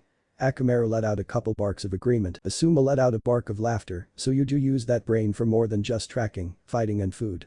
Kiba just flipped their sensei off, though there wasn't any anger behind it, as this wasn't the first time Asuma had made that kind of joke. I've been meaning to ask, Shikamaru said as he sat up and looked at his sensei, why did the Hokage split up the Inoshikacho team this time? I was wondering when you'd ask, Asuma chuckled before shooting a quick glare at the Jonin who groaned but started doing crunches. Your families might have been allies even before being brought to Konoha, but that's also made the combination predictable. Enemies might still struggle against your parents, but as things are you, Choji and Ino wouldn't be able to keep up with someone who expects those strategies. The three of you will train together in the future, but for now we need to get your individual skills up first. After all, the three of you are not your fathers who could work perfectly together, even as genin. Shikamaru paused his exercise to give Gus-sensei a quick nod. While he and Choji could work perfectly together, the two boys could only barely tolerate Ino's bossy attitude. Shikamaru still pitied his best friend for being on a team with both the blonde and pink-haired harpies. So do you have anything special in mind for our training? Shikamaru asked when he completed his warm-ups. A couple days ago, Choji said that cousin Ensui was considering a couple weapons for him. Yeah, I remember Ensui saying something along those lines, Asuma mused as he stroked his beard. Let's see, Kiba's feral style wouldn't mesh well with most weapons, as he needs his hands free. However, there is something that might work.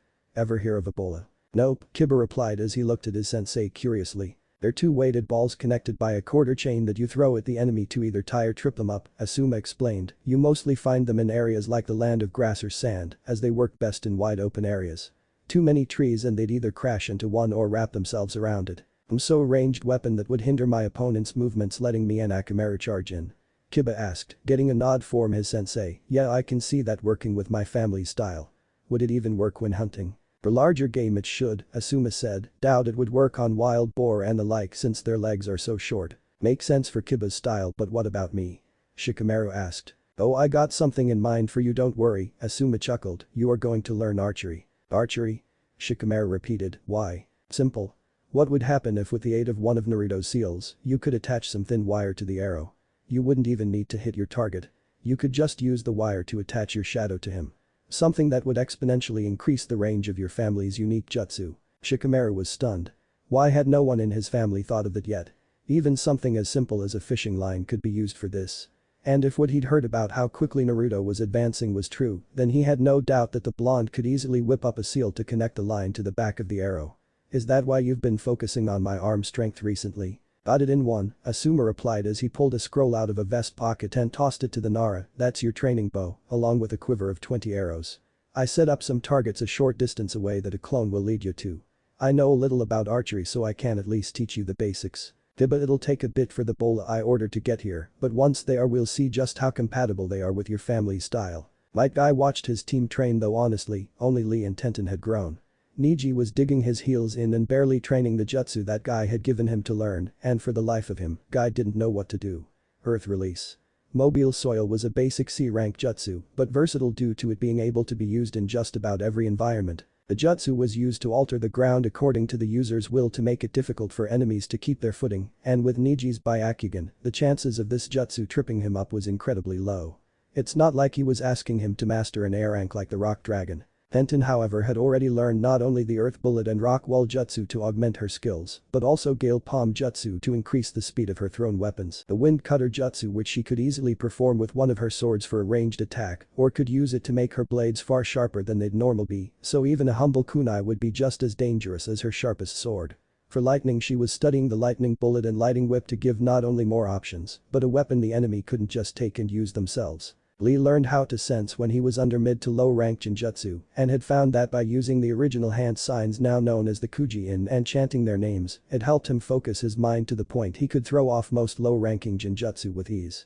He'd also started learning how to use a couple weapons such as Tanfa and the bow staff. Sadly he didn't have the skill or desire to use the nunchucks in battle, but he had taken to training with them to improve his hand-eye coordination. It baffled Guy that Niji would stick to his clan's tradition, despite there being very easy ways to augment the Jukin. Even something as simple as a glove with chakra metal wires would work, as with their mastery over their chakra, they could turn those simple weavers in additional fingers to shut down Tenketsu at range. Perhaps Hinata would be interested in the idea. As a water element, a weapon as flexible as the wires could be at least a decent match. Ikao had already asked him for scrolls on some water and lighting Taijutsu styles that would mesh well together.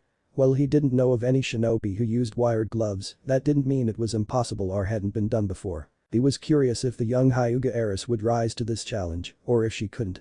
See if her children could if they shared her elements. And that's all I have to report, sir, Ikao said as she stood before the Hokage's clone who as usual was in the mission room. Letting out a little smoke that became the leaf symbol, the Hokage nodded, very well done. Your genin handled themselves very well. Looking at the genin and giving them a grandfatherly smile he continued, each of you will receive the bounties of the bandits you killed, as well as a fifth of the bounties of the captured bandits, as is protocol for when a bandit camp is taken care of. Thank you Hokage-sama, Shino and Hinata said while Naruto said, thanks Jiji. Hinata, Shino you two are dismissed. Meet me at our training ground tomorrow at the normal time, Ikao said, Naruto, you and I need to see the Hokage in his office for a small talk. Yes Sensei, Hinata and Shino said in unison. Both figuring the Hokage just wanted to know how his surrogate grandson's first C rank went in person. See you tomorrow Naruto, Hinata said. Shino nodded, indeed. Father would also like to speak to you next time you are at the compound. Got it. I'll make sure to speak to him before getting to work with Orchid Sensei, Naruto nodded. Speaking of your work with Fuinjutsu, the Hokage said, my son mentioned Shikamaru wishing to speak to you about some possible seal to aid in his training. He's being very tight-lipped about what those seals might be, though he promises that whatever it is they're working on would make even Shikaku annoyed that he never thought of it. Oh, this I've got to see. Naruto snickered, this might be the first time that Shikamaru's pulled a prank on his old man. That's one way to put it, the Hokage agreed, before Naruto and Ikao turned and left the room. Inside Naruto's mind, the caged being once more stirred. Things had been going well for their host. The being had a feeling on what the old monkey wanted to talk about, and if they were right, well, they just hoped the kid would make it through the latest hurdle in his life. When Naruto and Ikao reached the Hokage's office, they were surprised to see a girl who was roughly Naruto's age with shoulder-length brown hair and wearing a soft pink kimono with a clan symbol on the left shoulder exit the room. Seeing Naruto she gave him a small nod, you're Naruto correct? Yeah. I'm Naruto Uzumaki, Naruto said, holding out a hand. Ikumo Kurama, heiress of the Kurama clan, she replied as she shook his hand, I will be joining you on your Friday and Saturday training sessions with Might Guy. Seeing his curious look she continued, I was born with a weak body, so many feared I wouldn't be able to become a shinobi. However recently it was discovered that the woman who was previously chosen to teach me lied to the Hokage. As such I will be training with you to work on strengthening my boy. I might never make it as far as I'd like, but if one of Might Guy's students can be a shinobi without being able to use most ninja Jinjutsu, then there's no reason I can't do something similar with the right approach. Oh you mean bushy brow junior, sorry Rock Lee, Naruto corrected himself seeing Yakumo's confused look, yeah he's alright. A bit over enthusiastic at times but alright. Ikumo tilted her head slightly, I get the feeling you've got more to say on Lee. Naruto shrugged, I was sabotaged by the teachers at the academy. Despite being able to use the replacement and transformation jutsu as well as having the best stealth in the class, I failed while Lee passed. I can't lie and say it doesn't sting that he was able to pass despite being unable to do any of the Academy 3, but I guess it worked out in the end since I've got an amazing team. Plus it's not like Lee had anything to do with the sabotage. Ikumo nodded, a small sad grin flickering across her lips, the sting of betrayal it's hard to ignore, but we'll work for our goals despite it. Yeah, Naruto said with a somber nod. Well I should be heading back home. I shall see you at training Naruto, Yakumo said with a small nod as she moved past the two. After entering the office Hiruzen gave the two a smile, please take a seat. This is not going to be an easy conversation." With a confused look Naruto sat down as Hiruzen activated the room's privacy seals. "First I need to apologize to you Naruto." Hiruzen sighed much to Naruto's shock. 12 years ago, on the night you were born, I'd just lost not only my successor, but also my wife. You see your mother was the previous host for the Kyuubi after her great aunt Mito Uzumaki. You see when a female Jinchuriki gives birth, their seal weakens tremendously as the Jinchuriki's chakra is channeled to the child to protect it from the Biju's corrosive chakra. Due to this when Kushina was about to give birth, the 4th Hokage had a special area prepared with as many protective seals as possible, along with 3 full squads of Anbu. My wife was the Mednin in charge of keeping you and Kushina alive during the birth. However, as you can tell, something went wrong. The location was attacked with every person inside the barrier bar the 4th and Kushina being killed in a single blow, and from what we could find, whoever this assassin was, did so without anyone even knowing they were there. Herzu inside. They'd had the place searched top to bottom, and there were no signs of where or even how the assassin had entered the sealed cave. Well Naruto and Ikao's eyes went wide. The 4th Hokage used his Hiraishin jutsu to get you to safety before returning to the chamber, but even with his speed he was too late, and the Kyuubi was released. Even now we have no information on who this assassin was, or how they knew when and where you were being born. Once the Kyuubi was sealed within you, I'd hope things would settle, and people could move forward however that isn't the case. Despite the 4th Hokage's last wish that you'd be seen as a hero for keeping the Biju at bay, somehow the civilians had gotten the idea that you were the Kyuubi reborn or that the Kyuubi had destroyed the infant's mind and replaced it with their own. Even some shinobi who knew nothing about Fuinjutsu adopted the idea. As such, once I had reclaimed the hat, I made an S-ranked law that anyone who revealed the secret of the Kyuubi would be seen as a traitor to Konoha and be executed. I also attempted to pass an A-rank law, letting Anbu arrest anyone who attacked you without a warrant, however the council with Fugaku Uchiha at the head instead made it that the military police would handle that. Here Hiruzen gave a sly smile. That didn't stop me from giving you a small Anbu card until you made Genin. His smile suddenly turned to a scowl. But many of the Anbu ignored their duties for various reasons, and after having some trusted shinobi look through Fugaku's old files, we found that the Uchiha and military police completely ignored their duty to protect you, but that's not what I ask you here to talk about. I will be blunt Naruto. I failed you. Worse yet in some ways I betrayed you, Hiruzen said sadly looking every part of his near 70 years of age. I had your parents' wills sealed due to knowing that my student Jiraiya was your godfather and trusted that he would look out for you whenever he was in the village, as he is often traveling due to his important job for Konoha. Recently I've been made aware that he has completely ignored his duties as your godfather, and I promise you I will find out why. Last time he was in Konoha I brought it up with him, but he evaded the questions. But by sealing or rather attempting to seal Kushina's will I prevented you from growing up in a home with people they trusted you raise you properly. A couple tears rolled down Hiruzen's old wrinkled face, however Naruto didn't seem to react as he was carefully keeping his expression neutral. At the time I feared what people would do if they gained not only the political power of being the Uzumaki heir's caretaker, but also if they would turn the power of the Kyuubi turn you against Konoha. I did my best to look out for you and make myself seem like a loving grandfather figure. Something I took seriously as you needed some positivity in your life, and I thank the kami that the Ichirakus also ignored the civilian stupidity and treated you like family. And by making yourself seem like one of the only people who's trustworthy. You not only had a Jinchuriki loyal to you, but also the Jinchuriki with the most powerful of the Biju, Naruto stated having read up on some of the history of the Biju from his mother's journals. Yes, Hiruzen agreed, ever since you became Genin I have been re-examining my actions toward you. And I must admit I despise much of what I've done. As much as it pains me to admit, I have been acting a lot like my old teammate Danzo would in my treatment toward you. As such I cannot and will not deny you have every right to be angry with me. I simply ask that you do your best to not let it affect your work as a Genin. Naruto nodded as he got to his feet. If that's everything I'm heading home. The only thing I have left to say is that a few fools have attempted to break into your home while you were gone and due to the protective seals had to be sent to the hospital. Once they are recovered enough they will be moved to T&I, Hiruzen sighed. You will face no penalty as they were all attempting to break into your private property, Naruto nodded before leaving the office. He might never forgive you, Ikao said, getting a nod from Hiruzen. He has every right not to, but I hope he does, Hiruzen said, turning to look out over the village. Naruto went straight to the small training ground behind his house and started going through his family's taijutsu katas, stupid arrogant old man. He growled fury bubbling up inside him as his mind drifted back to images of parents waiting for their kids to leave the academy. Of happy families walking down the street or in parks. Naruto's fury spiked at the thought that the man who used to be his surrogate grandfather figure had willingly denied him a happy family. That he hadn't bothered to control the Uchiha and Anbu. With a roar he made some clones and a group of blondes instantly started to brawl. dodging, parrying and retaliating. For every clone that burst, Naruto made 2 more. This went on for about half an hour until only Naruto and a single clone were left. Panting from just how hard he'd fought and the adrenaline wearing off, Naruto was surprised when his clone gave a fox-like grin and said, "Very well done, young kid." But wait, Naruto's eyes narrowed as he looked at the clone, noticing the red eyes. "What do you want, Kyuubi no Kitsun?" "Well, you're partly correct," the clone chuckled, "the being inside you is a Kitsune, but I am far from being a giant mass of pure nature chakra." His eyes narrowed even more. "What do you mean?" "I thought the only Kitsune in existence was the Kyuubi." "Oh no," the clone replied, "there are several more Kitsune all around the elemental nations. We just keep a low profile due to the reputation that the Kyuubi has." "How do I know you're not lying?" Naruto asked. How can I prove it?" the clone said, tapping his chin in thought. "I could teach you how to enter your mindscape so you can see me in person." "And this training would consist of?" Naruto asked with a distrustful look. "Mostly meditating," the clone shrugged. "Fine," Naruto grunted, "if nothing else it might help me sort my thoughts." Moving over to sit next to the training grounds pond, Naruto crossed his legs, made the dragon hand sign, and tried to relax and focus his mind. He was slightly surprised when the clone burst, and when it did the area surrounding it changed. "Why the fucking hell am I in a giant sewer?"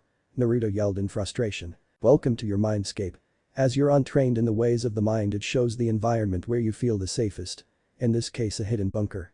No idea why there's so much water though," a voice from behind Naruto said. A female voice. Turning around, he saw a large cage, the bars made of red pillars with Fuinjutsu script around the bases. On the central pillar was a large ceiling tag completely covered in Fuinjutsu. Inside the cage he saw a large shape, but curiously, it wasn't the mountain-sized beast he'd expected. Instead, the form was maybe twice the size of his home, but he couldn't make out more than that. The figure then stepped forward, red eyes glowing in the dark ominously, though when it drew closer, instead of the orange fur he'd been expecting, the fox was covered in a dark golden fur, but still had 9 tails that slowly swished through the air. "Does this prove I'm not Kyuubi?" the Kitsune asked with obvious humor in her voice. Naruto tilted his head. "I guess so. Never heard any stories of the Biju changing form." "Well," the Kitsune said as she sat down, "some of them are able to change forms. The Ichibi, Nibi, Yanbi, and of course Kyuubi all have the power to change form. They just choose not to most of the time because it's very difficult and taxing for them to change size. So not much point when there's only 9 beings in the world that large, and that makes taking other forms kinda pointless." "True," Naruto nodded. "I found turning into a smaller form takes a lot more chakra than doing my sexy jutsu. And what a wondrous little creation that is," the Kitsune grinned, "seductive, distracting, and creative. A marvelous jutsu and an excellent example of the trickster spirit that all Kitsune share." "How so?" Naruto asked. "Kitsune are often trickster spirits," the golden Kitsune explained, "and often take the forms of beautiful women, whether the Kitsune in question be male or female. It's so easy to fool humans when they're distracted by hormones. As your sensei told you." Naruto gave a small nod. "So if you're not the Kyuubi, who are you?" Hinata stood at the door to her father's office. Taking a deep breath, she said, "Father. I am here as requested." "Enter." Upon entering the room, she quickly moved to her father's desk and sat on the pillow left for that purpose. Hiashi studied his eldest daughter in silence for a few minutes. She was still nervous, but it was less the nervousness of a cowardly girl he'd previously known and more the kind of nervousness of a daughter who'd been called before a strict father. "You are back from your first C rank," he stated. Hinata gave a nod. "Good. Tell me how it went." Hinata gulped before she went over the mission. "From getting to the inn and staying in the background to the 2 fights." Hiashi stayed silent throughout the entire thing. "I see. Overall you handled yourself well for your first mission." Hinata's eyes widened slightly. Did her father really just compliment her? "I wonder though. Why did you use so much ninjutsu instead of solely using the Juken?" Hinata started before trying to steel her nerves. "Ikka-sensei tested our elements a couple weeks ago. I'm a water and lightning element." Hinata, who'd closed her eyes for a moment, missed her father's eyes widen ever so slightly. Naruto had wondered if a person's elemental nature would affect their skills with their taijutsu style, which is why Ikka-sensei gave us the chakra paper. "I see," her father said. "What of your teammates?" "Shino has earth and wind, and Naruto has wind and water," Hinata replied. "The same as his mother," Hiashi whispered too quietly for Hinata to hear. Louder he continued, "What do you plan to do now that you know your elemental affinities?" "The Juken does not suit me," Hinata said plainly, "it's far too stationary. Every time I use taijutsu I have to force my body to stay still instead of dodging. Ikka-sensei has asked Might Guy for scrolls on water and lightning nature taijutsu styles to see if any suit me.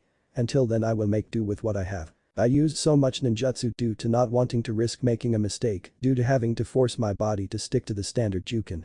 Hiashi gave a small nod, a reasonable precaution, and the Juken still proved its superiority. Now go. I am sure you'd like a little time to rest." Hinata rose and left the room after giving a small bow to her father.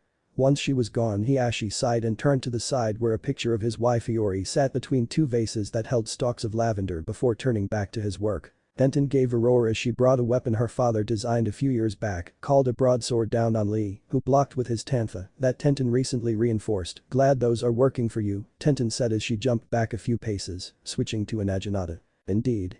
The extra weight was a little difficult at the start," Lee agreed, charging in as Tenten's current weapon wasn't as useful in Taijutsu range, but that is no longer an issue. Mid-fight Tenten switched to her own pair of tanfa. The sparring match continued for a little longer before the two backed off, panting. "As always, your skills with weapons is a marvel, Tenten," Lee said, giving his own nice guy pose. "I can almost feel the heat of your flames of youth." Yeah, thanks Lee," Tenten replied with a small sweat drop. No matter how long she trained with Guy and Lee, she never understood their flames of youth philosophy. "So how's the staff and nunchuck training going?" Lee gave a small grin as he put the tanfa away in a seal on his belt. "I find I am as skilled with the staff as I am with the tanfa. Guy-sensei is even considering asking the Hokage if I can have some scrolls so I can learn monkey style. As for the nunchucks, no matter how hard I try, I just can't use them for more than coordination training, and I admit I have no desire to use them for anything else." Tenten shrugged, "No shame in that. Just because you're able to use the Goken with incredible skill doesn't mean you're an exact clone of Guy-sensei." Lee sighed but nodded before lowering his head. "I guess. It's still shocking how much he was holding back. And it stings to see that he became a jonin using more than just Taijutsu like I thought." His head suddenly snapped up, "But I will not falter. I will become a jonin using what shinobi skill that I'm able to use." "Well said, Lee." A voice boomed out from the side, making the two genin jump before turning to their sensei. "Let that passion push you forward. Let it be the fuel for your flames so it may forge your body so you may reach your full potential." "Aye, sensei." Lee cheered, tears of pride slowly leaking from his eyes as he started moving towards his sensei. "Lee. Aye, sensei." "Okami, not again." Tenten cried as she turned around, the sounds of waves reaching her ears even as the heat of a setting sun touched her back. Seeing Guy's and Lee's sunset of youth jutsu once is enough for any sane person. How the two were able to perform the jutsu though only calling each other's names and a hug she'd never understand, nor did she want to. Sasuke fumed. He hadn't even been given a fraction of the power his sensei had promised. Yeah, he'd learned a couple new jutsu and could walk on any surface now, but his Sharingan had yet to awaken, and his sensei had already told him he'd have to learn all his skills the normal way so he wouldn't be reliant on his bloodline. He was in Uchiha. He deserved power. Others should be grateful he'd decided to copy their skills. Not to mention the therapy his sensei had arranged. Trying to tell him to focus on the present. That the memories of the good times he had with his family were more important than revenge.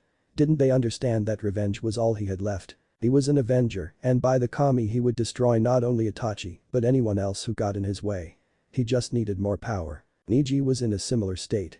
On the surface he appeared calm and fully in control as he meditated in one of the rock gardens in the Hyuga compound, but inside he was fuming.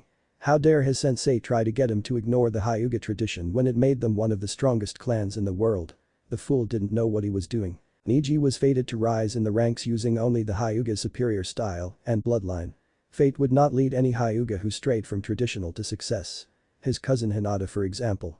Learning elemental ninjutsu and attempting to learn a style other than the Juken. He'd used his Byakugan to observe the meeting she had with her father when she returned from her first C rank, and while she'd hidden it well, he knew she was still the scared weak girl who Akumo Jonin had kidnapped. He'd hidden most of his true thoughts in therapy and acted like it was having some small effect even if he still refused to learn the pathetic jutsu his sensei had tried to teach him.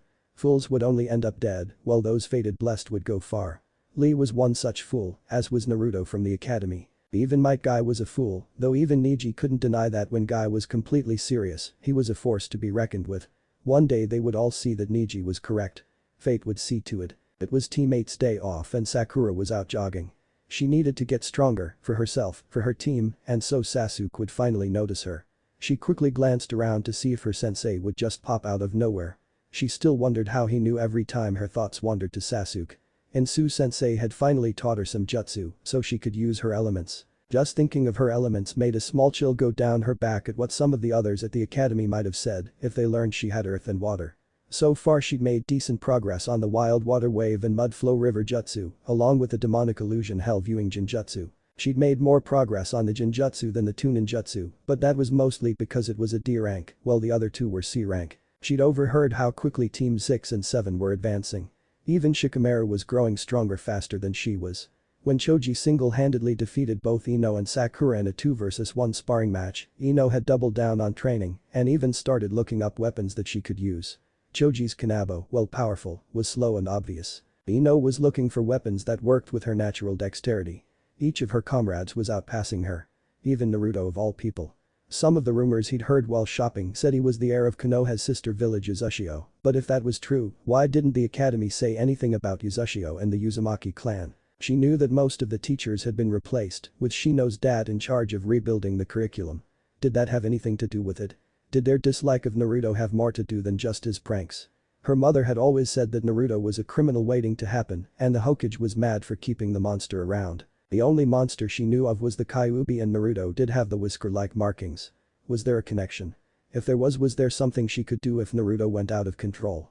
Changing direction, Sakura jogged towards the one place that might hold the answers. The library. Kiba was relaxing at home, brushing and napping Akamaru as he considered his training. Working with Asuma was going well, and Akamaru was making steady progress on learning to speak English, or the human tongue as the Ninken called it. The bolas were a natural fit to the style, and many other Inyazuka were ordering them. A couple retired Inyazuka were even working learning how to make them. Perhaps he should try learning how to focus his lightning and fire chakra through his claws, or perhaps get flexible clawed gloves made out of chakra metal. That would not only let him use his natural weapons, but also let them tear through armor and flesh easier. But what about Akamaru? On a whim he asked his mom for some paper to test if Akamaru had an element, and the pup had wind and water for his elements, meaning the two were literally perfect partners. Perhaps Akamaru could learn to channel his chakra to replicate some jutsu. He knew Kuromaru could do a couple even if the one-eared wolf didn't show it off very often. But only animals with a relation to the summoning contracts use jutsu, or could any animal with active chakra use jutsu? He'd have to talk to his mother and sister about the idea. Alright, Ikgao said a couple weeks after their first C rank, today we'll be having a training session along with Team 7, 8 and 9. Great. We'll be seeing Lord Emo and the emotionless statue, Naruto groaned. After spending a year away from the Hyuga branch member, he'd met Neji again during his first training session with Might Guy, and the blonde was still unimpressed with the Hyuga prodigy. The genin had the largest case of stick-up-the-ass syndrome he'd ever seen. Please don't speak of a member of my family like that, Hinata half-heartedly pleaded, though even she had to admit that Neji was one of the best members of the Hyuga, both in terms of the Juken and hiding his emotions. Where will the group session take place? Shino inquired. Training Ground 7, Ikgao sighed. Kakashi insisted it be held there so he can give his own advice to not only Guy's team, but also the rookie genin. So Scarecrow is finally getting to meet me and Lord Emo, huh? Naruto asked with a raised eyebrow, was wondering if he'd find a way to worm himself into our training, or if he'd just grow a pair and come to me personally. Though he's been trying to get this group session together for a while, Ikgao groaned, pinching the bridge of her nose, we decided to placate him, if only to get him to shut the hell up. Let us hope this does not backfire then, Shino said adjusting his glasses, however we should be on our way. It would not do to be late. Agreed, Ikgao smiled, we don't want to mimic Kakashi's chronic lateness. Once the group arrived at Training Ground 7, they saw 3 wooden pillars standing a few feet away from a large stone with several names chiseled into it. Team 7 and 10 were already there along with much to Team 6's surprise. Kakashi, surprised to see you're on time Kakashi, Ikgao smirked. I've been here before even Guy appeared, Kakashi drawled, then again it's hard to be properly late when you're all coming to me instead of the other way around. But you'd still find a way, Asuma snarked as he let out a puff of smoke. So all that's left is cousin Ensui and his team, Shikamaru said from where he was lying in the grass watching clouds slowly pass by. So how's those seals working for Yoshika? Naruto asked moving over to sit next to his lazy comrade. Well enough, Shikamaru replied, they need a couple tweaks to make the results a bit more resilient, but that's the only complaint I've got. Tenten, Lee and even Kiba looked at Naruto curiously, but the blonde just grinded. Make the results more resilient, huh? Naruto mused, at the moment I'm not sure how to do that, but I'll let you know once I advance a bit more in Fuinjutsu. Shika just gave the blonde a thumbs up. Speaking of seals, Kiba said, moving forward to sit next to Naruto and Shikamaru, with Akamaru resting on the Inyazuka's head, I had a couple things I wanted to run by you. What's up? Naruto asked side-eyeing the Inyazuka. Asuma sensei got me some bola a while back. I was wondering what kind of tricks you could think up to add to them. Kiba asked brining out one of his bola so Naruto could see what he'd be working with. Interesting, Naruto said as he examined the weapon, kinda reminds me of that one itching powder, glitter and syrup balloon prank I used on the grocer who sold me spoiled milk a few years back. Kiba's eyes went wide. The grocer Naruto was talking about had a store not too far from the Inuzuka compound, and the bellow of rage the man let out was so loud people were still wondering if he had active chakra coils. Oh shit. I didn't even think about that one. Kiba said as Naruto started cackling. Kiba's shocked expression changed to a feral grin. If you could come up with shit like that before you learned Fuinjutsu and proper trap making, then I can't wait to see what kind of ideas you'll get now. Dad mentioned you'd been looking at the Fuinjutsu section, Tenten said as she walked over. Tell you what. We're always looking for new suppliers for explosion tags and the like. If you agree to make some for us, I'll talk to Dad about getting you a discount from now on. Why bother? Niji inquired, from where he was meditating, he is doomed to fail as is any seal he could make. Much to Niji's surprise all the Jonin scoffed, you have no idea what you're talking about Niji. Which is a shame since I gave you scrolls with history the academy left out, Might Guy chided. Naruto is the last member of the Uzumaki clan of Konoha's sister village Uzushio. All Uzumaki have an instinctive grasp of Fuinjutsu, and his mother Kushina Uzumaki, the last head of the Uzumaki clan, was better at the art than even the fourth Hokage. Every genin not part of Team 6's eyes went wide, preposterous. Niji gasped, if that's the case why did he always fail at the academy? Because the teacher sabotaged me on orders of part of the civilian council, Naruto shrugged. Part of the reason why is I was the only child born the day the Kyuubi attacked, so a lot of the idiots got it in their head, I was the Kyuubi reborn. Another reason is because like all Uzumaki I have a lot more chakra than the average person. So much so that I couldn't use the basic clone jutsu without filling the entire room, and nobody suggests I make more than one. So I was always overloading it. That one statement made many of the genin's eyes go wide, but especially Niji and Sasuke. If Naruto really had that much chakra at the academy, how much did he have now? Niji activated his Byakugan and gasped. What's wrong Niji? Lee asked. He has more chakra than Guy Sensei. Niji said, still trying to wrap his mind around how someone who should have been nothing but a failure was not just a clan heir, but had more chakra than any of the Jonin present. Sasuke fumed. He should have that much chakra, not the dead last who's formed some no-name clan. You'd think the Uchiha would know of their cousin's clan, Kakashi drawled, making Sasuke's eyes go wide as Ensui and teammate walked up. He was related to the dead last. What do you mean Sasuke-kun is related to the dead last? Sakura screeched, there's no way he'd be related to that loser. The Uchiha clan, Senju clan and Uzumaki clan are all related, Ensui said. Plus Naruto's great-great-aunt was the first Hokage's wife, Ikka smirked, meaning he's a direct relation to not only the first and second Hokage, but also Tsunade Senju of the Sannin. These what most of the genin screamed in shock save for Niji and Sasuke who were shocked into silence, while Naruto and Kiba had to cover their ears from the volume, with Akamaru falling off Kiba's head with a pitiful whine. Shikamaru just muttered, troublesome blonde. Not to mention my mom Kushina Uzumaki was also an S-rank shinobi, Naruto smirked, her title in the Binbo book was the Red Death. That's a title I haven't heard in a few years, Kakashi drawled, she got that name during the same fight Lord Fourth got the moniker Yellow Flash. Ikao smirked at the dumbfounded looks on the genin before she clapped, alright. So who wants to go first? I'm game, Naruto said as he unsealed a blunt wakizashi. So am I, Sasuke said much to everyone's surprise. After the two moved into play Sasuke pulled out a kunai and growled, doesn't matter who you're related to. You're still the dead last and I'll prove that now. We'll see, Naruto replied as he settled into his stance, one that no one but Guy, Kakashi and Ikao and genin members of Team 6 recognized. Begin. Kakashi said, all the jonin watching the two with critical eyes. Sasuke charged and slashed at Naruto's left arm, only for Naruto to easily parry, and used Sasuke's momentum to make the Uchiha stumble past a blonde who dropped into a leg sweep, forcing Sasuke to jump away or risk falling, though due to the stumble, the jump was nowhere near as far as the Uchiha would have liked. Growling Sasuke turned only for his eyes to go wide and duck out of the way of a blade made of pure wind chakra. Growling Sasuke rushed through hand signs and released a large ball of fire, only for it to be doused by a torrent of water.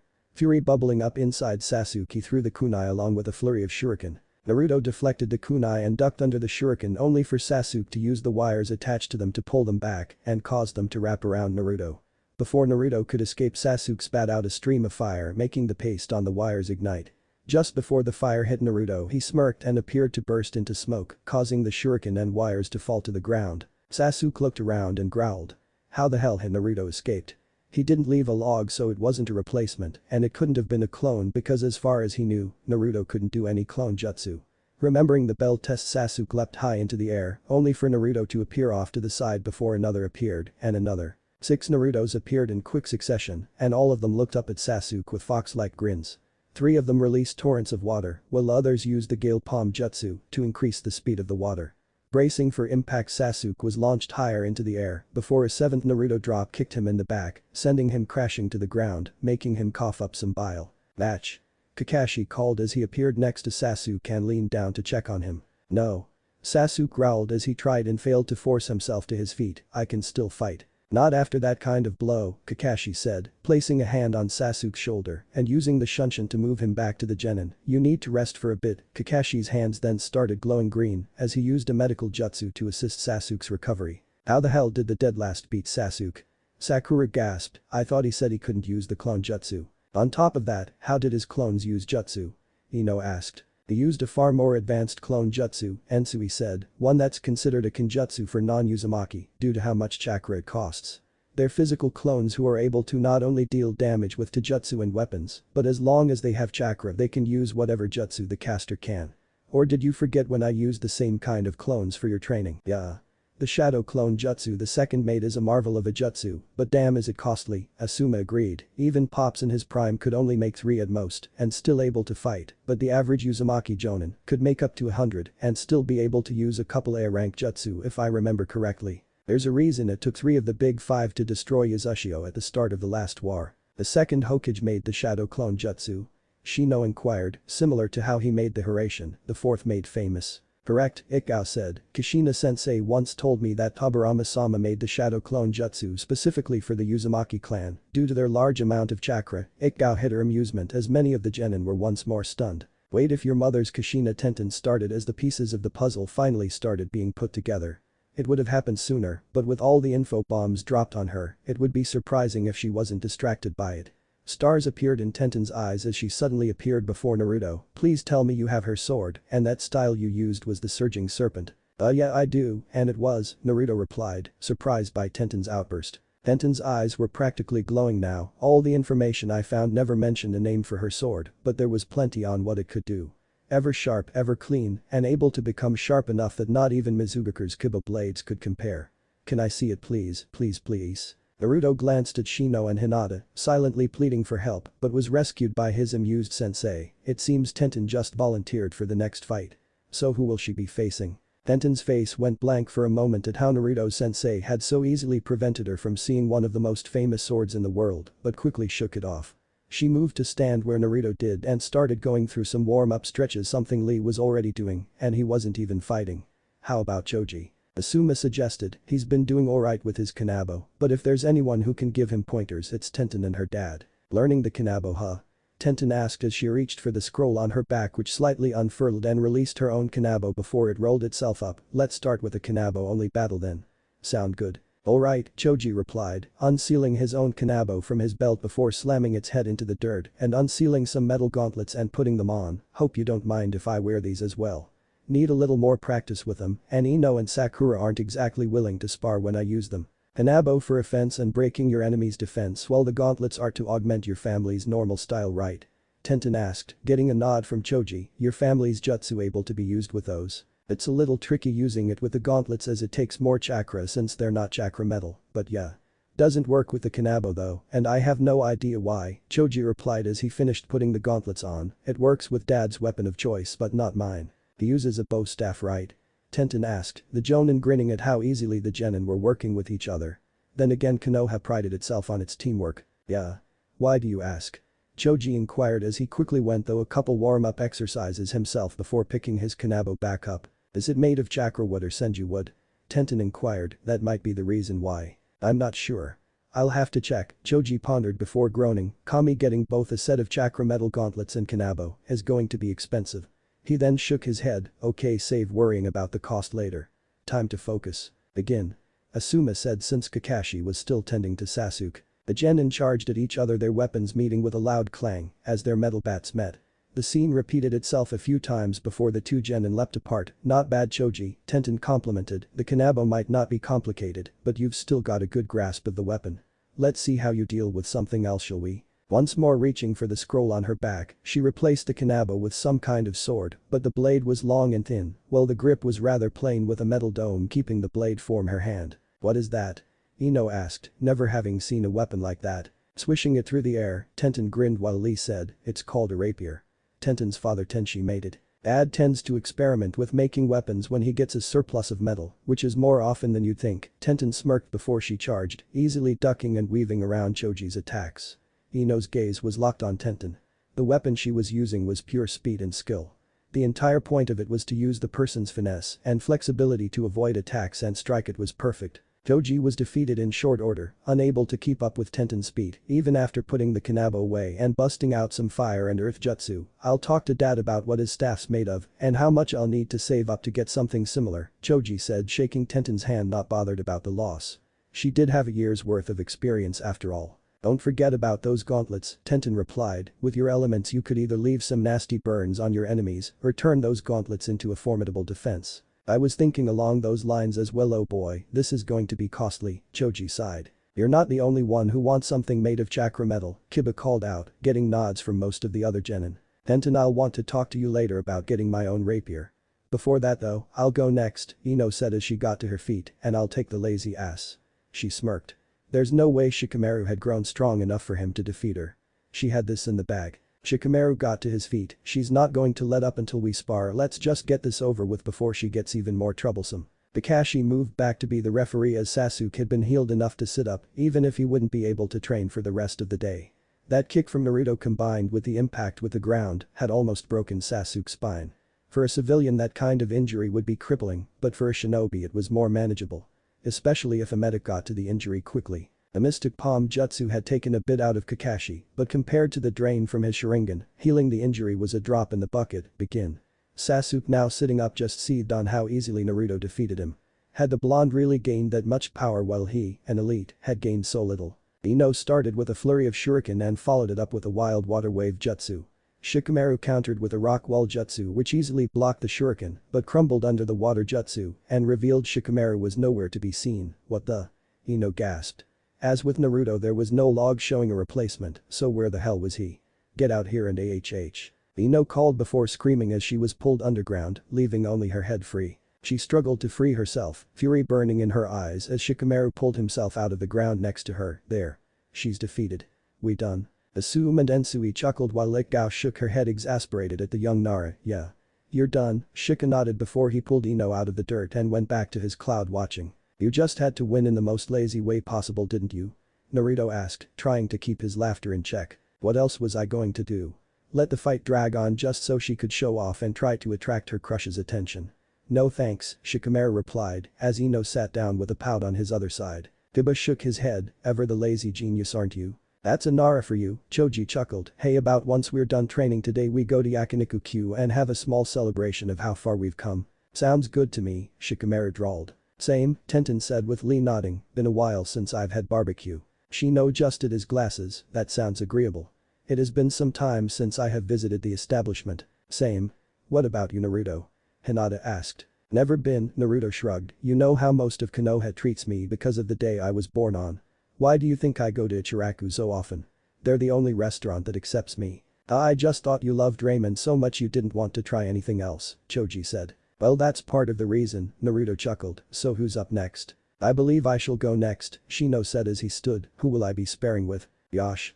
Lee cheered as he leapt into the air and landed before Shino and began shadowboxing. I cannot sit by any longer. Let us show our comrades the power of our youth. Precisely, Lee. Guy boomed, giving his nice guy pose. Everyone not used to Guy and Lee's antics looked at the two as if they'd grown second heads. Naruto just cackled as he hadn't warned Shino and Hinata about it for just this reason. He had warned them about the sunset of youth jutsu though. Letting the cackle drop, Naruto sighed. I will never understand how Guy-sensei can go from deadly serious to this in moments. One thing you'll learn is the stronger the shinobi and the longer they've been active the more quirks they have, Ensui explained. It's a sort of mental defense measure. Asum blew out a puff of smoke. You'll see some really messed up shit in this line of work.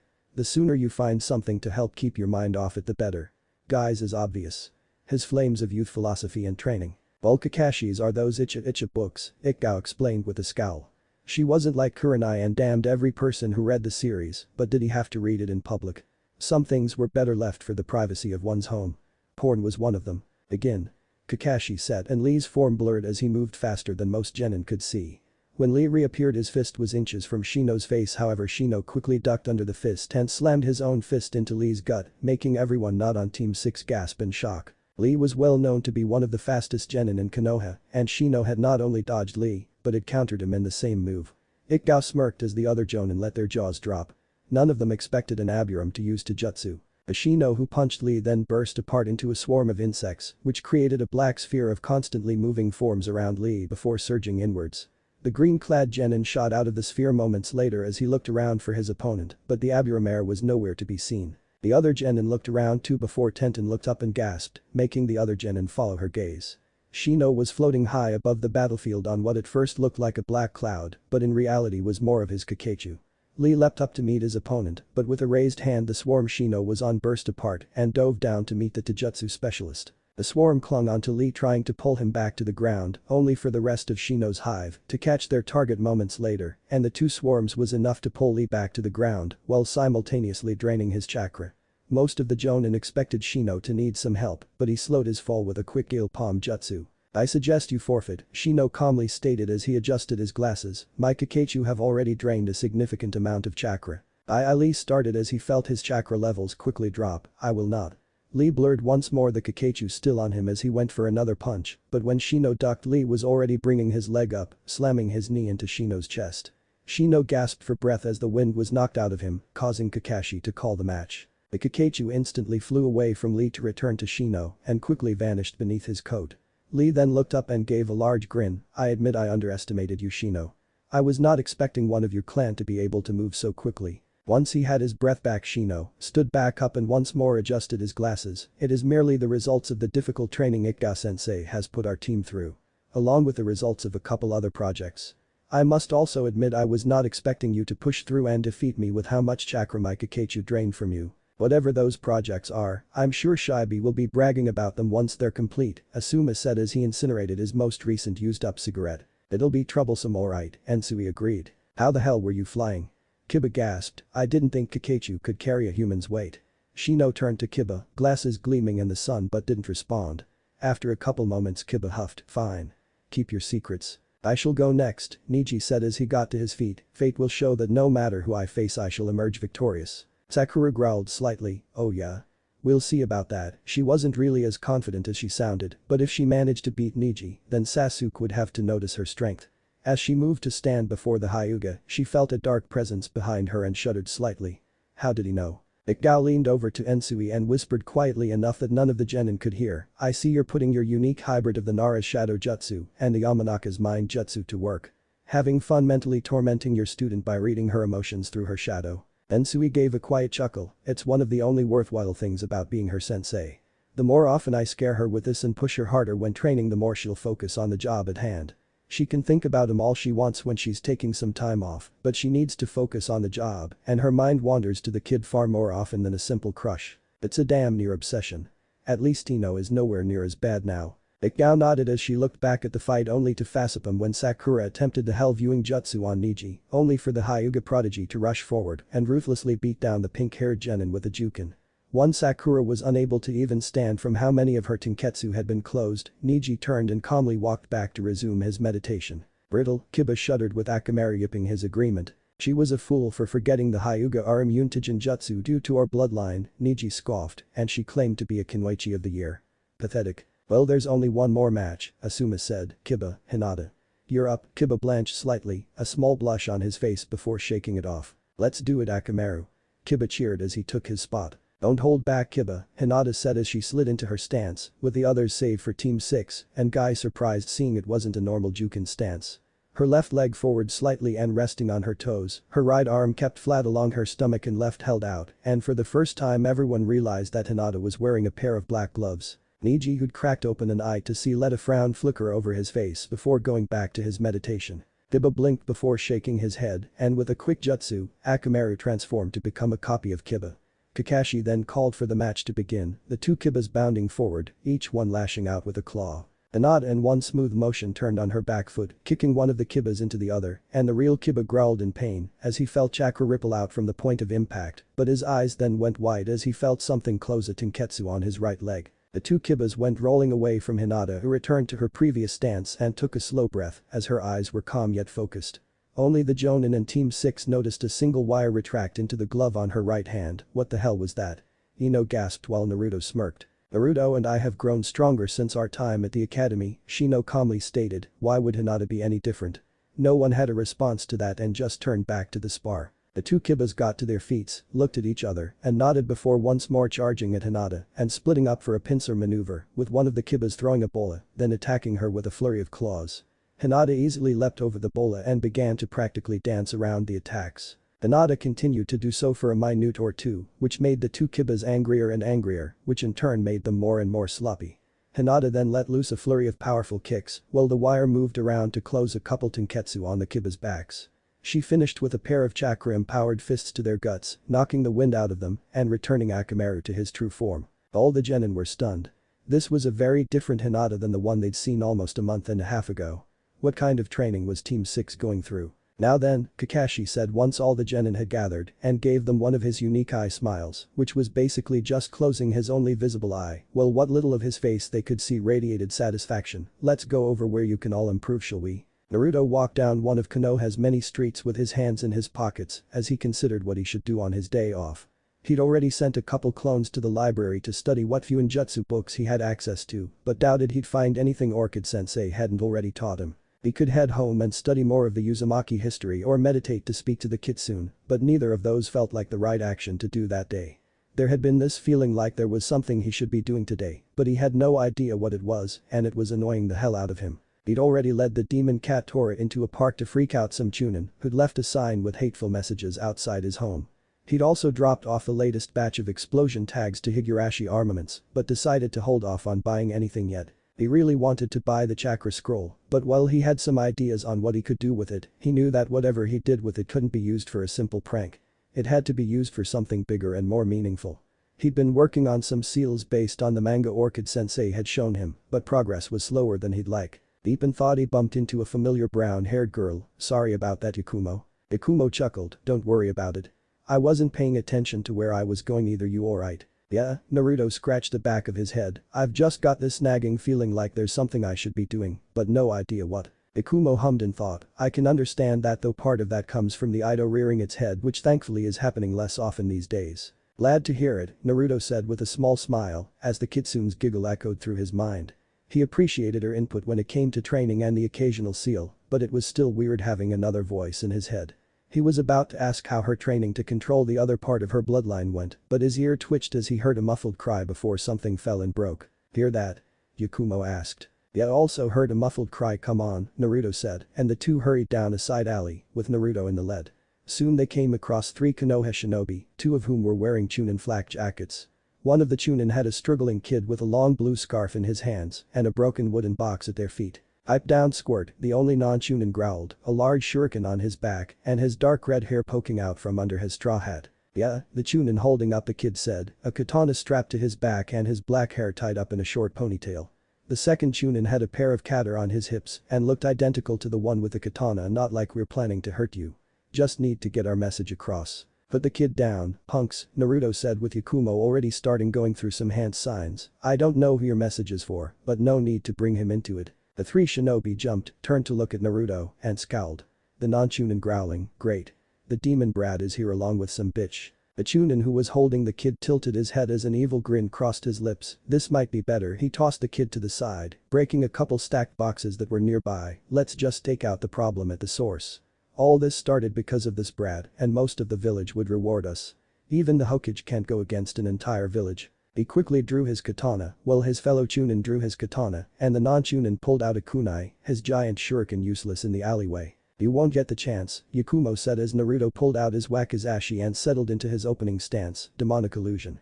Spider's web jutsu, a scuttling sound was heard as 3 giant spiders crawled into the alley, 2 from the rooftops, 1 from behind the would-be assassins, and a 4th spider bursting out from the ground before Naruto and Yakumo. The 4 spiders quickly shot out globs of webs. The shinobi tried to use their weapons to cut the web, but their weapons were quickly pulled from their hands, then the 3 were bound and tied to the walls of one of the buildings. As they struggled, one of them said, no way in hell did she summon all these. It's got to be a jinjutsu. The 3 shinobi tried to disrupt their chakra to break the jinjutsu, but nothing happened. What the hell? The 3 shinobi were now terrified as the spiders closed in, mandibles clicking ominously. Naruto, send a clone to get some Anbu, Yakumo ordered as she glared at the would-be assassins. On it, Naruto said a single shadow clone appearing which took to the rooftops. He then moved over to where the kid had been discarded. "You alright, kid?" "Yeah," he said as he pulled himself out of the broken boxes, "and the name's Konohamaru Sarutobi. So you're related to the Hokage?" Naruto asked. There were still times he almost called the old man Jiji, but Naruto needed more time to figure out if he still wanted to call the old man that would explain why they targeted you. "Yeah, he's my grandfather," Konohamaru scowled, "but everyone just calls me honorable grandson. No one uses my actual name to the point I don't know if anyone other than family and 2 friends knows my name." Yakumo winced. "That's rough. Don't worry, we'll remember to call you by your name." "I'm Yakumo Kurama." The captured would-be assassin's eyes went wide. That explains why they couldn't escape. The Kurama clan was well known for being masters of Jinjutsu, and one member of the clan's mainline was able to make their Jinjutsu affect the real world. They just had to run into the one member of the clan who could do physical Jinjutsu, didn't they? "And I'm Naruto Uzumaki. Up-and-coming ninja and future Hokage, Databeo," Naruto said with a large grin. "No way." Konohamaru yelled, "I'm gonna take the hat from the old man. My attacks are gonna work one day." "Wait, attacks?" Naruto asked, glancing at an equally confused Yakumo. "Why would you want to attack your grandfather? Isn't that how it works?" Konohamaru asked, "You beat the sitting Hokage and become the next one?" "No. It doesn't work like that at all," Naruto said just before an Anbu wearing a bird-like mask appeared. "Your clone said there was trouble, Uzumaki." The Anbu asked, the 3 tied up shinobi paling, as they hadn't expected an Anbu to actually turn up. "Yeah. These 3 were attempting to kidnap Konohamaru," Naruto said, getting a nod of agreement from the kid. "They said that by doing so it would make sure their message would be sent," Konohamaru explained. The Anbu nodded and looked at the thoroughly screwed shinobi, the 4 spiders, making sure they hadn't tried to escape. "Miss Kurama, how long will those threads last?" "Once I drop the jutsu I think about an hour," Yakumo said. "I'm not exactly sure as uncle didn't want to leave the thread out for too long when we practiced the jutsu. Please drop the jutsu. Even if it's only 5 minutes it will be plenty of time to get them to T&I," the Anbu requested. Yakumo nodded and dropped the jutsu, making the spiders dissipate into mist.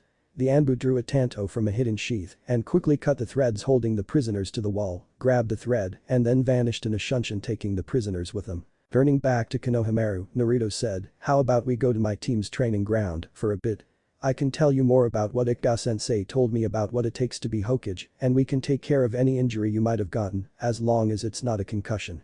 "Can't do anything for that," Konohamaru nodded and the 3 walked off. When they got to the training ground, Naruto turned to his 2 companions and quickly looked over Konohamaru, who luckily was uninjured, apart from a small brush on his arm. "Alright. From what Ika-sensei said, the Hokage isn't only one of the more powerful and respected shinobi in the village, he's also a master of strategy, politics, bureaucracy and the like. Basically there's no shortcuts to becoming the Hokage," Yakumo interjected. "Where did you get the idea that beating your grandfather would make you Hokage?" "Ibisu sensei," Konohamaru scowled. "He's meant to be teaching me all about what it means to be a shinobi before I go to the academy, but he just goes on and on about how listening to him will be the fastest way to become Hokage." "Man's an idiot," Naruto shook his head. "What rank is he?" "Akubetsu Jonin," Konohamaru replied. "Really? What's his specialization?" Yakumo asked. "Teaching?" Konohamaru scoffed. "Yeah, total idiot," Naruto sighed. "I suggest you talk with Asum sensei about this. Who got Ibisu to be your sensei anyways?" "My mother," Konohamaru replied before perking up. "Can you two teach me some of the things Ibisu sensei didn't?" Naruto cocked his head to the side as he considered this. Eventually he nodded. "Alright. Might be fun to teach you, and it'll be a good experience for me if I ever get a genin team when I'm a jonin. What about you, Yakumo? You focus on the physical aspect, I focus on the spiritual," Yakumo suggested, "and we work together for the Academy 3. "Sounds good."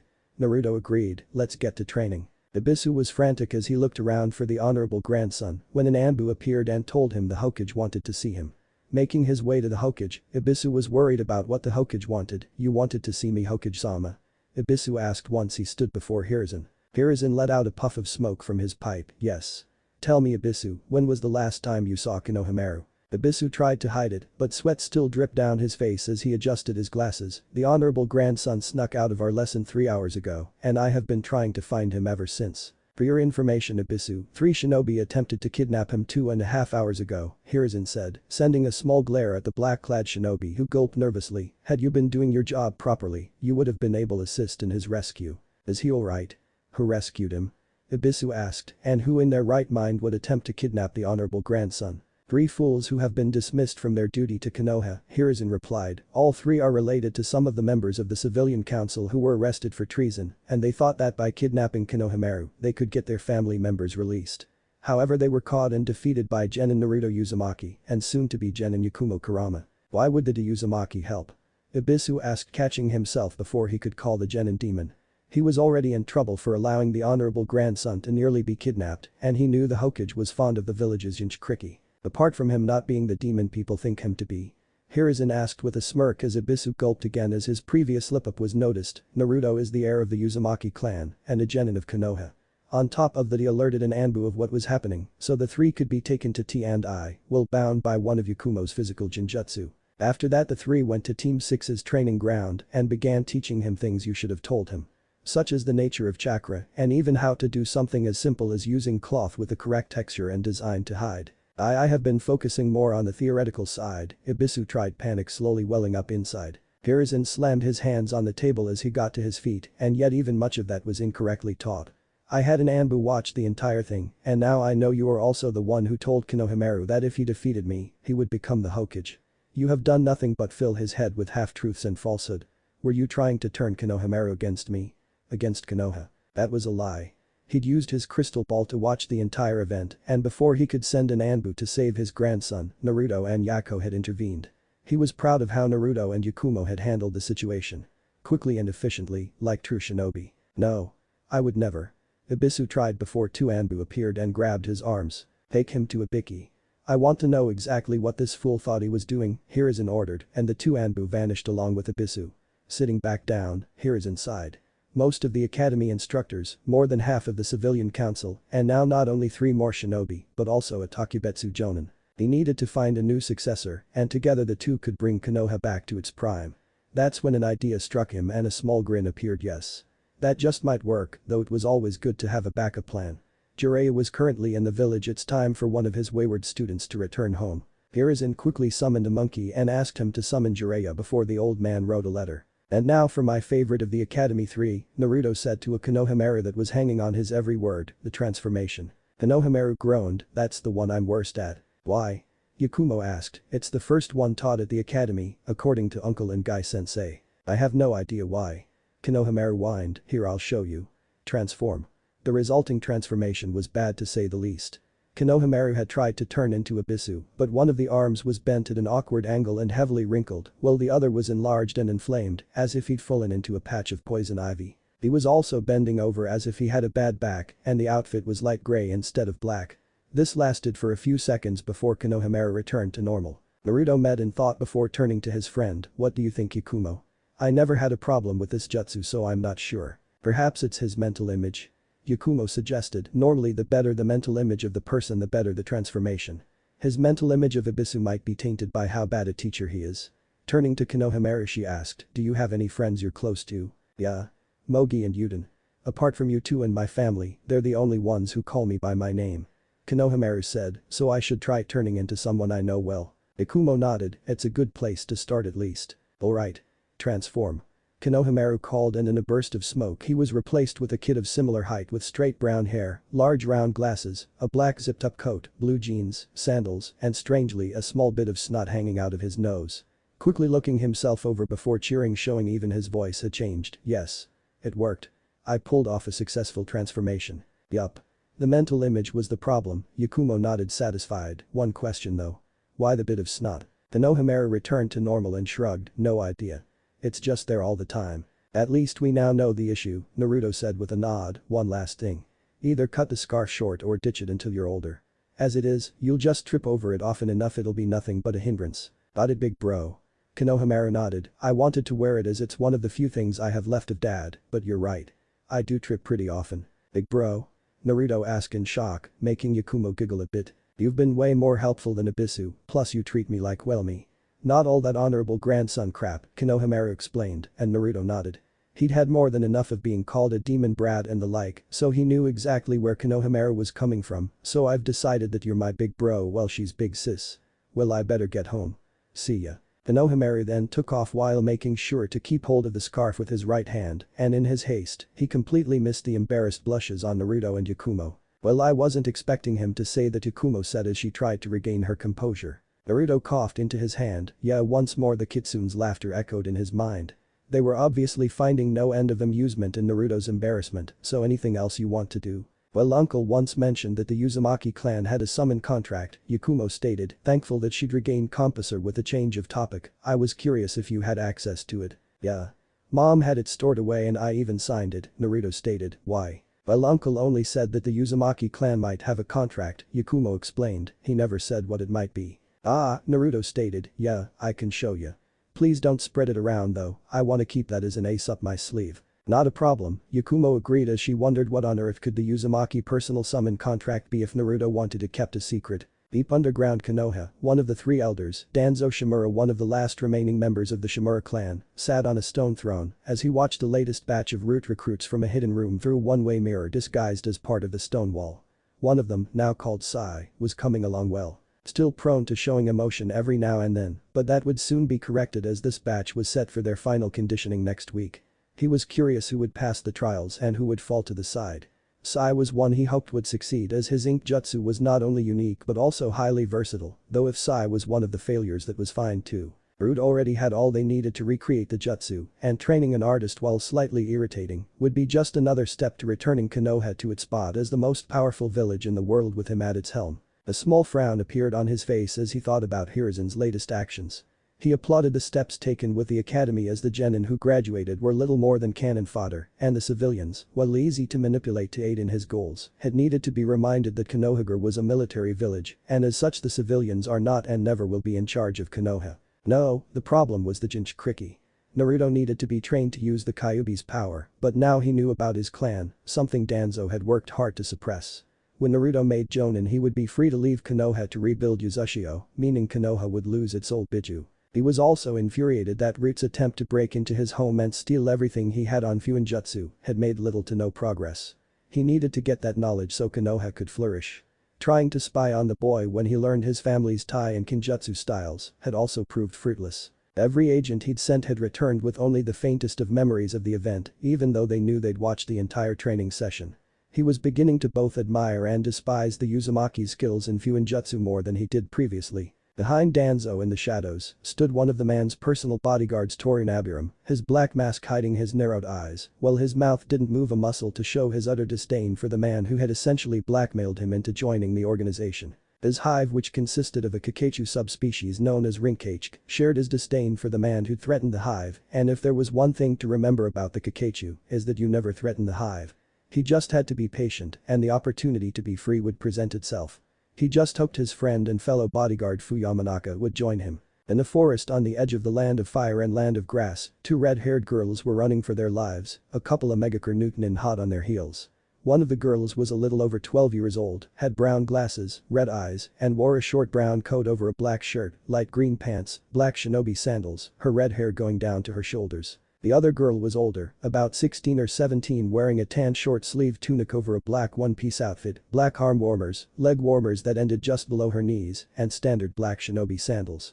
She also had an odd black symbol comprised of 3 hooks making a triangle with their inner ends on the back of her that was barely visible under her waist-length hair. The two were starting to run low on chakra after how long the Nukenin had been chasing them, with the younger girl already running on fumes. The older girl glanced down at the remains of a flute in her hand and scowled. She really didn't want to use the power that bastard had given her, and she couldn't even use her summons without the flute, which was a very aggravating flaw in hindsight. If the two made it out of this, she'd look into either finding a way around the flaw or flat out replacing her current contract. She just hoped she'd get the chance, and she hadn't led her only known family member to her death. Team 6 reporting for a C-rank mission. Hokage-sama, Ikgao said as her team once more stood in the mission room. The Hokage's clone glanced at Naruto, who was keeping his face neutral, before looking back at Ikgao and nodding, something similar to last time. I was thinking of a different kind of mission, Hokage-sama. Give my team some more experience with the various kinds of missions, Ikgao explained as the Hokage was handed the C-rank folder. Understandable, the Hokage said as he began flipping through it. We have a mission to bring supplies to the outpost near the land of grass and land of tea. Accepted, Hokage-sama, Ikgao said before she was handed the mission scroll. I wish you luck on your mission, the Hokage said as Team 6 saluted and left the room. Hiruzen pulled down his hat to hide his remorseful expression. He was really missing the simpler times of speaking to his adopted grandson. Team 6 moved through the forests of the land of fire towards their destination. They'd already been traveling for 5 days and expected to arrive at the outpost in a few minutes. Yugao's head snapped up as a red flare arched through the sky, a distress signal from the outpost. We're going into a combat zone. "A good thing it was us then," Shino said. "Out of all the genin teams I'm aware of, only Team Guy would be better suited as they're more experienced." "We'll do what we can," Hinata replied. Byakugan activating without a single hand sign, I see 20 men dressed like bandits and 3 Nukenin. All the bandits have genin level chakra, the others are 2 chunin and 1 jonin level. "Village?" Ikao asked. "The jonin is from a Shigakur, the chunin are from a Megakur," Hinata replied. "Naruto, your clones are to swarm the bandits, while the 3 of you take on the chunin." "Leave the jonin to me," Ikao ordered as she drew her blade. "Don't capture the bandits, just take them out. We don't want to risk them escaping and distracting us. If some escape back to their camp then let the clones handle it." "Yes, Sensei." The 3 genin replied, Naruto creating 70 shadow clones, and each one drawing their wakizashi or katana. Team 6 burst into the clearing where the outpost was, the Narutos quickly swarming the bandits like a hive of pissed off fire ants, the bandits screaming in at first shock and pain, then fear as the Naruto clones then doubled their numbers. "Ha!" One of the X-aim chunin laughed. He was rather muscular with his outfit consisting of a pitch black bodysuit, silver rebreather and a large 2-handed axe in his hands. Not often you can see a genin do that. "Looks like we got a little geninjinch cricky." He jumped back avoiding Naruto's slash and used the shaft of the axe to block Hinata's kick. Naruto was slightly nervous about his secret being blurted out like that, but neither Hinata or Shino even seemed to notice the word. "That aim will let us back in if we bring them a gift like that," the other aim Nukenin replied. Unlike his comrade he wore a tan jacket similar to the one, a Konoha shinobi they'd seen at a dango shop wore, over a shinobi chain shirt and wearing dark brown jeans with brown combat boots. He had a kusarigama in his hand, the blade splitting into 2 thin blades, while the weight had small spikes on it. He was focusing on trying to use his twin sickle to slice off one of Shino's arms. The Ishi Nukenin cocked his head as he dropped a beaten and bloody Konoha chunin to the ground. I suppose he then saw the others with Naruto, a Hyuga and Aburam. Try to take them alive. Why settle for aim when I bet that new village Odo would greatly reward us for them. He then replaced himself with a broken barrel to dodge Ikao's attempt to bisect him and Konoha's Violet Reaper. "I've been wanting to test myself against you," he chuckled darkly as he drew his own katana, the metal permanently stained red from how much blood he'd spilled. He wore a dark gray one-piece suit under a dark red vest and shorts, the arms and legs taped down with dark red bandages and light but durable combat boots. "Zishi Kuritatsu, the vampiric demon of stone," Ikao growled, "just another rabid beast from that village who'll be put down." Zishi's face twisted into a completely unhinged smile, showing that as his title suggested he had sharpened canines, then by all means Reaper. "Come and try." The 2 Jonin's blades met in a shower of sparks. A couple of the bandits tried to flee with several Narutos quickly incapacitating the distracted bandits. "Looks like the little genin can fight." The axe-wielding Nukenin chuckled as he moved his axe to attack Naruto and Hinata, faster than he should with a weapon that heavy. "Well, I suppose I should at least introduce myself. I am Amoy Jekarik, and my brother is Hitoi Jekarik." Amoy then slammed his axe into the ground, forcing Hinata to jump back lest she be cut in half. "Raging storm." Naruto called as he rushed in, his blade moving so quickly it was a blur, but Amoy leapt back. "Gonna have to be faster than that before you even think of keeping up with a chunin." Shino's fight was going along the same lines, where he was acting solely on defense. Hidori was too fast to hit, but luckily his attacks weren't too fast for Shino to dodge. Unfortunately Hidori was also sparking with lightning chakra to keep Shino's Kakechu off him. "This is rather frustrating," Shino said calmly, dodging yet another slice from the Kama. "Tough luck brat," Hidori sneered, "you're the one with the shitey luck that you ran right to us." "I can been seen like that, yes," Shino agreed during a one-handed backflip to dodge the spiked weight. Zishi's and Ikao's fight was little more than a blur to any onlooker. The only sign there was a fight was the brief clang of steel on steel and occasional shower of sparks as their blades met. Hinata leaned back to the point her head was nearly perpendicular to her legs, showing off her training of channeling water chakra to her muscles, and spat a water bullet at a Hidori, but the man brought his Kama around and sliced the jutsu in half, making the water fall to the ground before it got anywhere close to him. "Gonna have to do better than something that obvious."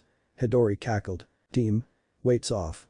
Ikao ordered, getting confused looks from the Nukenin. The genin leapt back, each one pulling a leather bracelet off that had been hidden under their sleeves, and quickly stored them in a seal on their belts, before rocketing back into the battle twice as fast as they had previously. "What the?"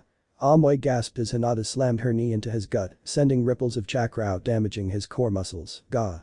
Get off you little bitch." He tried to grab her, but Hinata had already leapt off and shot her arms forward, wires shooting out of her gloves and dancing along the large man's arms, shutting down some tenketsu. Naruto hadn't stood idle and had used the wind cutter jutsu to sharpen his blade before cutting the shaft of Amoy's axe as close to the axe head as he could, making the it fall to the ground now useless. "You little shit." Amoy growled, tossing the wooden shaft to the side before he jumped back and blitzed through hand signs. Water release. Water dragon bullet. Amoy scowled, the speed of the jutsu forming was far slower than it should have due to all his closed tenketsu. Lightning release. Lightning bullet. Hinata countered while Naruto threw a couple bow shrunken, the thin metal needles practically merging with the lightning bullets and the combined attack meeting Amoy's jutsu just before it finished forming, causing it to detonate from the sudden influx of foreign chakra. Amoy was twitching from the electrocution, but he wasn't down yet. Forcing himself to look at the two genin, his eyes went wide as Hinata said, lightning release. High voltage bullet. A single large and powerful bullet shot out of Hinata's mouth and directly into Amoy's chest, making him scream in pain before collapsing unconscious. Hidori wasn't able to help as Shino had pulled out a whip and used it to somehow cut the chain of Hidori's weapon in half right as Hidori threw out the spiked weight. Shino tilted his head to the side and the weight flew past and crashed into a tree. What the hell? Hidori gasped. It is unwise to underestimate an Uzumaki's zeals, Shino replied before releasing a flurry of strikes with his whip that strangely gleamed silver for a moment and several cuts appeared over the Nukenin's body, or the results of our training. Then Uzumaki Hidori gasped as he pushed past the pain and rushed at Shino, using his sickles to deflect a couple whip strikes. No way. All Uzumaki have red hair. Like those two bitches back at the camp. Shut the fuck up Hidori. Zishi growled from where his blade was locked against Ikgao's, or do you want to be my snack once this is done? So other Uzumaki survived.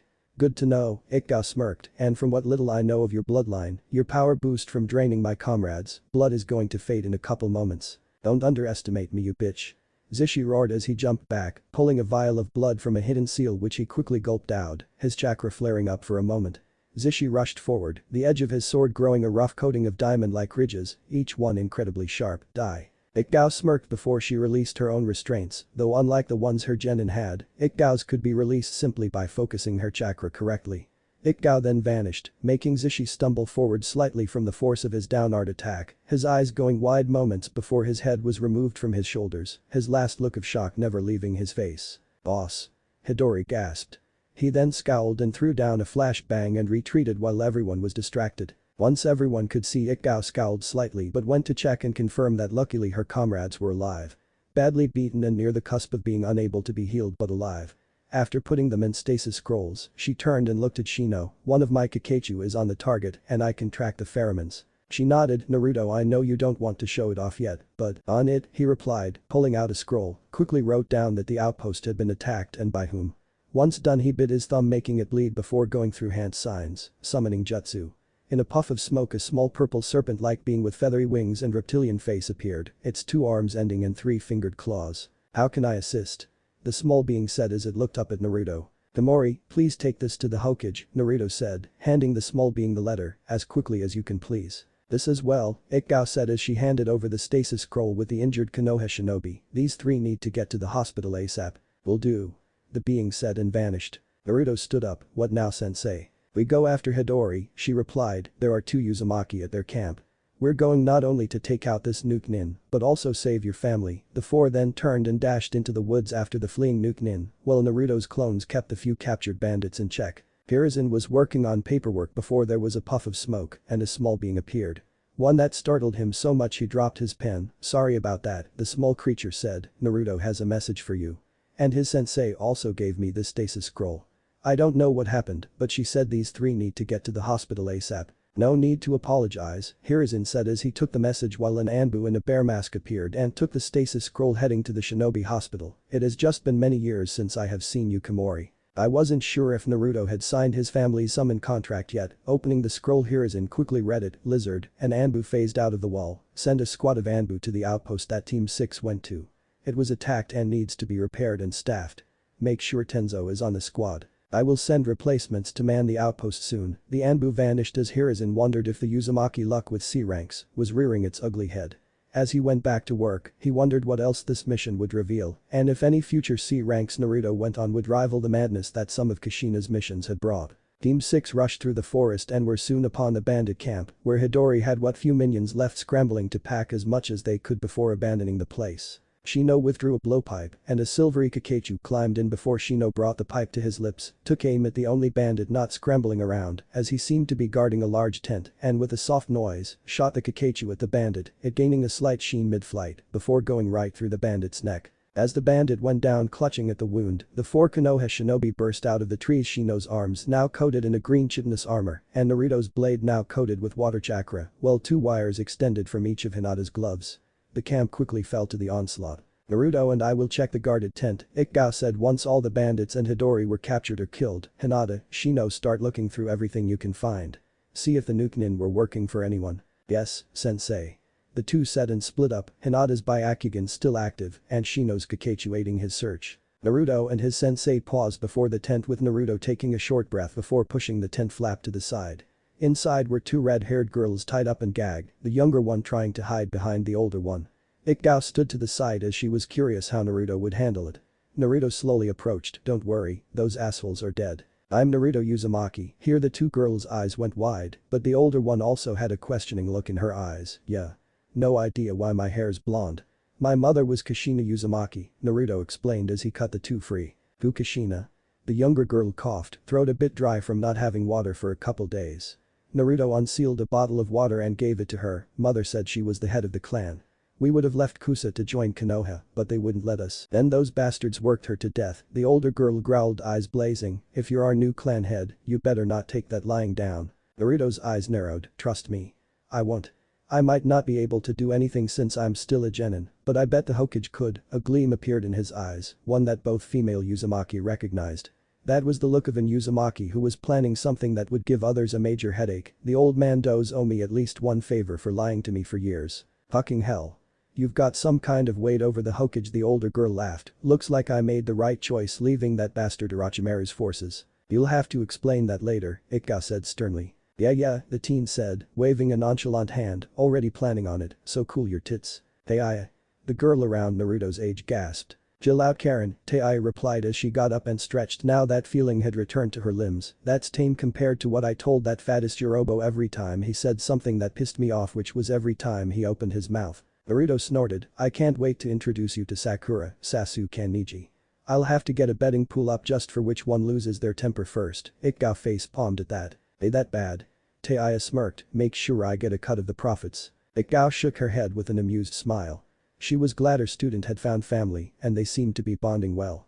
Karen then got to her feet and stretched, Naruto's and Ikao's eyes locking on the many bite marks on her arms.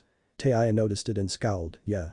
That's the reason Karen's mom was worked to death and that bastard Orochimaru was planning to recruit Karen here. When someone injured bites me, they're healed," Karen explained. "Mom had the same ability, but if too many people use this ability before we can recover, our life force will be drained instead of our chakra." Taiya scowled. The fucking assholes in Kusa literally saw Karen and her mother as nothing more than tools, at worst, slaves at best. Ikao's eyes narrowed to slits.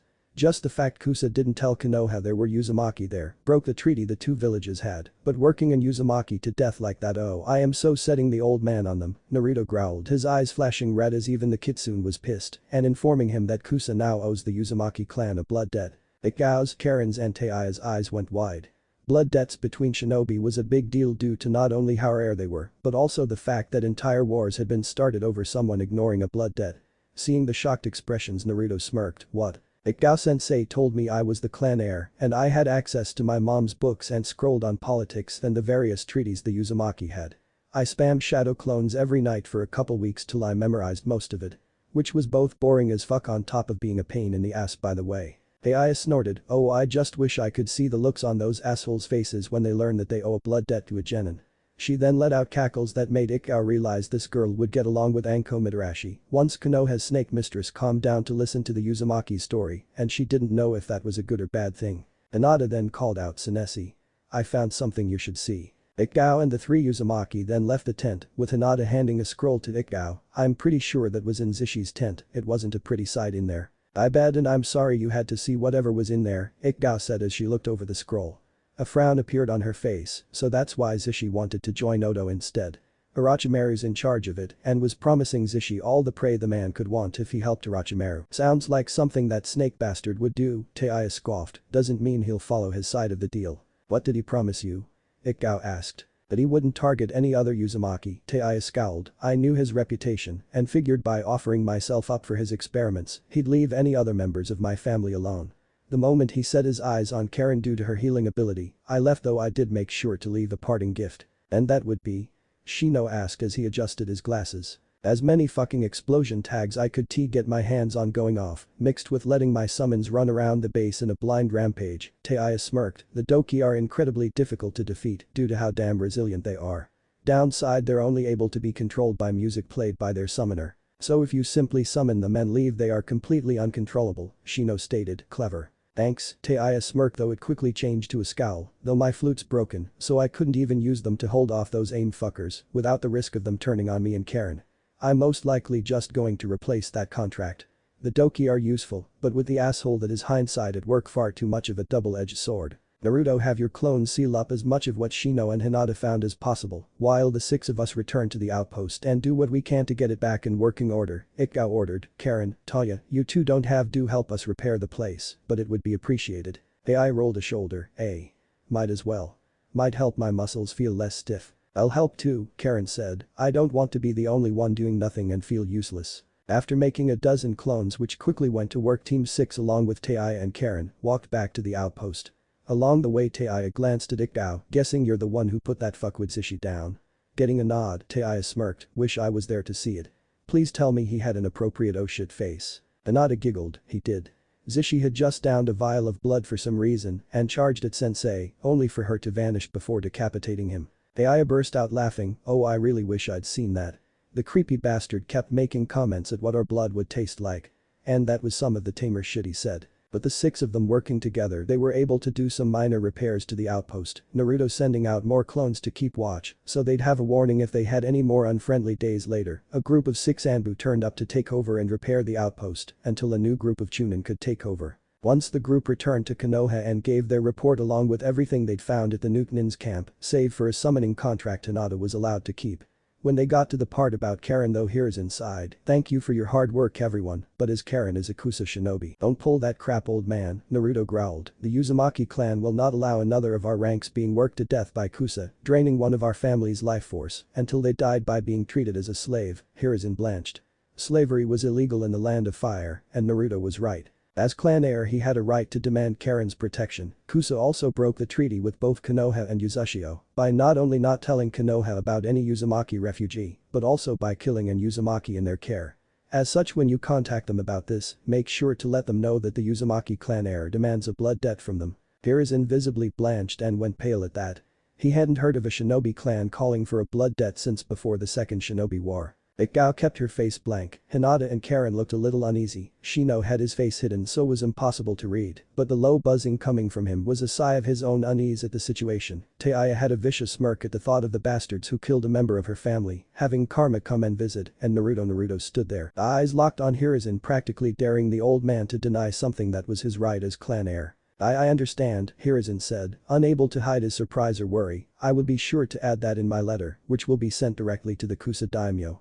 I believe the current one was an acquaintance of your grandfather's when he was clan head, but I can't promise anything. As long as the message is made crystal clear, Naruto stated. Hiruzen then turned to the last member of the group, now what is your story young lady? In short, I made a deal with your traitorous bastard of a student in an attempt to keep him away from any other Uzumaki, Taiya said, her disdain for the snake Sanin clear as the morning sun on a cloudless day. He broke his end of the deal by planning to get Karen into his ranks. So I blew the base I was in charge of the fuck up, along with releasing 3 hard as fuck to kill berserkers. Ask me anything you want on his